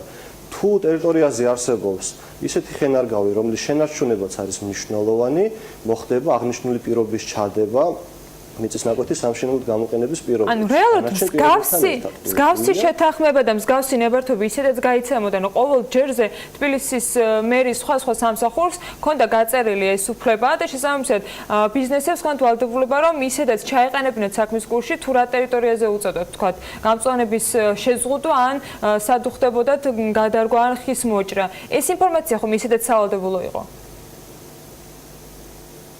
ეს ესე არ იყო მიწის ნაკვეთი, ასე ვთქვათ, მიწის ნაკვეთის სამშენებლო განვითარების დროს ნებართვის გაცემა, როდესაც ხდებოდა, ეს ერთი სარკმლის პრინციპით არ ხორციელდებოდა აღნიშნული და ეხლა იქნება ერთი სარკმლის პრინციპით, ხო ბატონ თემურა, ესეა თემა. ანუ ეხლა იქნება ერთი სარკმლის პრინციპით. ბუნებრივია. ეს არის მთავარი უპირატესობა, რასაც მოიტანს ამას. ნებართვის გაცემის წესის 32 მუხლი განსაზღვრავს სხვა ადმინისტრაციულ ორგანოების ჩართულობას ნებართვის გაცემის პროცესში. აქ ხდება დამატება ორი საქალაქო სამსახურის მონაწილე თბილისის შემთხვევაში როგორც სხვა ადმინისტრაციული ორგანო და ამ შემთხვევაში არქიტექტურის სამსახური თავად უზრუნველყოფს ამ ასე ვთქვათ ორგანოების ჩართულობას და კონკრეტული პირობების განსაზღვრას. პირველ ეტაპზე ნებართვის გაცემის და შემდეგ, როდესაც არქიტექტურული პროექტის შეთანხმებაზე შემოვა განაცხადი, ასევე მოხდება აღნიშნული სამსახურების ჩართულობა და ამ შემთხვევაში უკვე გამწვანების პროექტის წარმოქმნა მოხდება და ზეგავლენის შეფასება საგზაო და სატრანსპორტო ინფრასტრუქტურაზე, რაც ძალიან მნიშვნელოვანია და ეს ორი სამსახური ასე ვთქვათ ამ ჭრილში განიხილავს. თუ სწორად გავიგე ბატონ თემურ, ანუ ჩვენ გვექნება საქმე შემდეგ რეალობასთან, რომ მერიის ახალი მენეჯმენტი ამკაცრებს პირობებს დეველოპერებისთვის და მეორეს მხრივ ამარტივებს ბიუროკრატიას საიმისოთ, რომ მოხდეს ნებართვის გაცემა, ასეა? ნამდვილად ესეა, ჩვენ ადმინისტრაციულ პროცედურებს ვამარტივებთ ამით და მინდა დაგარწმუნოთ, რომ ის ვადები, რაც არის განსაზღვრული მშენებლობის ნებართვის გაცემისთვის, ის არ შემცირდება, უფრო მეტიც მოგეხსენებათ, არქიტექტურის სამსახურს აქვს დაჩქარებული მომსახურებები და ნებისმიერ ნებართვის მაძიებელს თუ იგი აირჩევს, ასე ვთქვათ, დაჩქარებულ მომსახურებას ნებართვის გაცემის პროცესში, ასევე ამ მომსახურებასაც მიიღებს დაჩქარებულად. მე მინდა ერთი კითხვა დაგისვათ, რომელიც ამ ცვლილებებს არ ეხება, თუმცა ეს კავშირში არის თბილისის გენგეგმასთან. ჩვენთან რამდენიმე დღის წინ სტუდიაში გახდა თბილისის მერობის ყოფილი კანდიდატი, საკრებულოს ყოფილი წევრი ალეკო ელისაშვილი, რომელმაც თქვა, რომ თბილისის გენგეგმა რეალურად არ მტკიცდება იმის გამო, რომ გვაქვს ერთგარ ვენდეტასთან საქმე კომპანიებს შორის და მათ შორის მოიაზრებოდა თქვენი პერსონაც გულისხმობ წინა კომპანიები, რომელშიც თქვა თქვენ საქმიანობდით კერძო კომპანიებში. მე დარწმუნებული ვარ, თქვენ საქმის კურსში ხართ ამ ბრალდებასთან დაკავშირებით და მსურს თქვენი კომენტარის მოსმენა ამ თემაზე. ბატონი ელისაშვილის ზღაპრებზე რა კომენტარი უნდა გავაკეთო, უბრალოდ მოგახსენებთ, რომ არც ერთ პერიოდში, ასე ვთქვათ, მე არანაირ კერძო კომპანიაში, არც საპროექტო ორგანიზაციაში არ მიმუშავია. ეტყობა ბატონ ელისაშვილს არ აქვს ინფორმაცია, რომ არასამეწარმოო იურიდიული პირის დაფუძნებაში მონაწილეობა არ ნიშნავს კონკრეტულ ადამიანთა ბიზნეს პარტნიორობას. როდესაც იყო მიწასარგებლობის გენერალურ გეგმაზე გამოცხადებული კონკურსი, მე მაშინ მუშაობდი თბილისის არქიტექტურის სამსახურში და როგორ უნდა მიმეღო მონაწილეობა, ასე ვთქვათ, გენგეგმის კონკურსში მე ვერ ხვდები. გამოყოფენ პარტნიორულ კავშირს თქვენსა და აი მაგალითად დღევანდელი გენგეგმის კონკურენტ კომპანიაზე ვინ შეიტანა, ეს არის art studio project-ი, რომლის თქვენ მათი წარმოდგენილი გენერალური გეგმის იურიდიული კონსულტანტი იყავით, ანუ კონკურენტი იყავით იმ იმ კომპანიის გენგეგმის, რომლის მიღებაც ახლა ფერხდება. აქ ანუ რატო უარყოფთ კავშირს, ანუ არ მესმის რატო ხდება უარყოფა კავშირის და შეგიძლიათ მაშინ იურიდიული კონსულტანტობა არა, ძალიან მარტივი არის ძალიან მარტივი არის მე ასე ვთქვათ art studio პროექტის იურიდიული კონსულტანტი არ ყოფილა ერთ-ერთი ასე ვთქვათ გენგეგმის კონკრეტულად ბახმაროს და რუსთავის მიწასარგებლობის გენერალური გეგმის შემუშავების პროცესში ჩვენ მონაწილეობდით როგორც ქვეკონტრაქტორი ორგანიზაცია IP შენობანაგებობის ინსტიტუტი საქართველოს მხრიდან შესაბამისად თბილისის მიწასარგებლობის გენერალური გეგმის კონკურსთან არანაირი ასე ვთქვათ კავშირი ბუნებრივია არ მაქვს და არც ასე ვთქვათ აღნიშნულ ასე ვთქვათ კომპანიასთან ბუნებრივია შესაბამისად როგორც უკვე მოგახსენეთ იმ ეტაპისთვის მე ვიყავი თბილისის არქიტექტურის სამსახურის უფროსის მოადგილე და საუბარი იყო კიდევ რომ განდებოდეს სუბკონტრაქტორი art studio project-ის რამდენიმე ასე ვთქვათ პროექტში, ანუ თქვენს კავშირზე ამ art studio project-ი. ორ სხვა კი ბატონო პროექტთან დაკავშირებით. რომელიც დედაქალაქთან კავშირში არის. პარტნიორი მაინც ბრძანდებით. ორ სხვა პროექტთან დაკავშირებით. ანუ პარტნიორი ხართ, ანუ ქვეკონტრაქტორი ხართ ამ კომპანიის, რომელიც კონკურენტი იყო იმ კომპანიის, ვინც გაიმარჯვა და სხვა შორის შემფასებლებშიც, კომისიაშიც არიან ბევრი ყოფილი კონკურენტი ამ კომპანიის, City ინსტიტუტის, რომელმაც დაამარცხა გენგეგმის კონკურსში ისინი. და მათ შორის art studio project-იც. ანუ ეს სამართლიანად აღძრავს ეჭვებს მოდელს. უკაცრავად, აი კაფიოთ რომ დიახ, რას ბრძანებთ? აი კაფიოთ რომ გავმიჯნოთ, ასე ვთქვათ, ორი ძველი განხორციელებული პროექტი, როგორიც არის რუსთავის ქალაქ რუსთავის მიწათსარგებლობის გენერალური გეგმა და ბახმაროს, ასე ვთქვათ, მიწათსარგებლობის გენერალური გეგმა, რა კავშირი უნდა ქონდეს, ასე ვთქვათ, იმ ძველ განხორციელებულ პროექტებს დღეს მიმდინარე პროექტთან დაკავშირებით, ან თუნდაც თბილისის მიწათსარგებლობის გენერალური გეგმის გამოცხადებულ კონტექსტში. ზუსტად ეს გვაინტერესებს ჩვენ და ამიტომ მინდა გითხოთ, რატომ ხდება ბოლო ეტაპი გეგმის მიღების, როცა მანამდე თითქოს ყველაფერი კარგად იყო და ნუ აი შენიშვნებში ჩვენ ვკითხულობთ, ითხოვენ ტერმინების განმარტებებს და ასე შემდეგ. ანუ ისეთი შთაბეჭდილება ყალიბდება, რომ აი ეს ბოლო 800.000-იანი ტრანში, რაც უნდა სიტი ინსტიტუტის სადმი იყოს, ჯამში გეგმა 2.800.000 დაჯდა 2 მილიონის საქმე ნუ თქვით რომ გაკეთებულია და ეს 800.000 ფერხდება და გენგეგმა რომელიც უნდა ყოფილიყო 2017 წლის 15 აპრილს მიღებული უბრალოდ არ გვაქვს და ეს პრინციპში თბილისში რაც ხდება შეგვიძლია ნაწილობრივ დავაბრალოთ გენგეგმის არარსებობას წლების მანძილზე. მაშ რატომ ფერხდება ამ გენგეგმის ამ პროექტის მიღება ამაზეც რო გვიპასუხოთ ეს იქნება ჩვენი საბოლოო კითხვა. მე მგონი გასაგებია რატომაც ფერხდება გენგეგმის მიღების პროცესი. პირველ რიგში ხაზგასმით უნდა აღინიშნოს რომ ყოფილიყო წარმოდგენილი ჯეროვნად, ასე ვთქვათ, შესრულებული დოკუმენტაცია, რომ ყოფილიყო სრულყოფილი. გერმანელმა ექსპერტებმა თქვეს, რომ ყველა ეტაპი ამ პროექტის დავასრულებ თუ შეიძლება. ანუ რა არ მოგწონთ, რა არ არის მნიშვნელოვანი გაკეთებული, მაშინ ამაზე კონკრეტიკაც გჭირდება. ანუ თუ ზუსტად პასუხობ და თუ დამაწყდით, ვთქვათ, მადლობელი ვიქნები.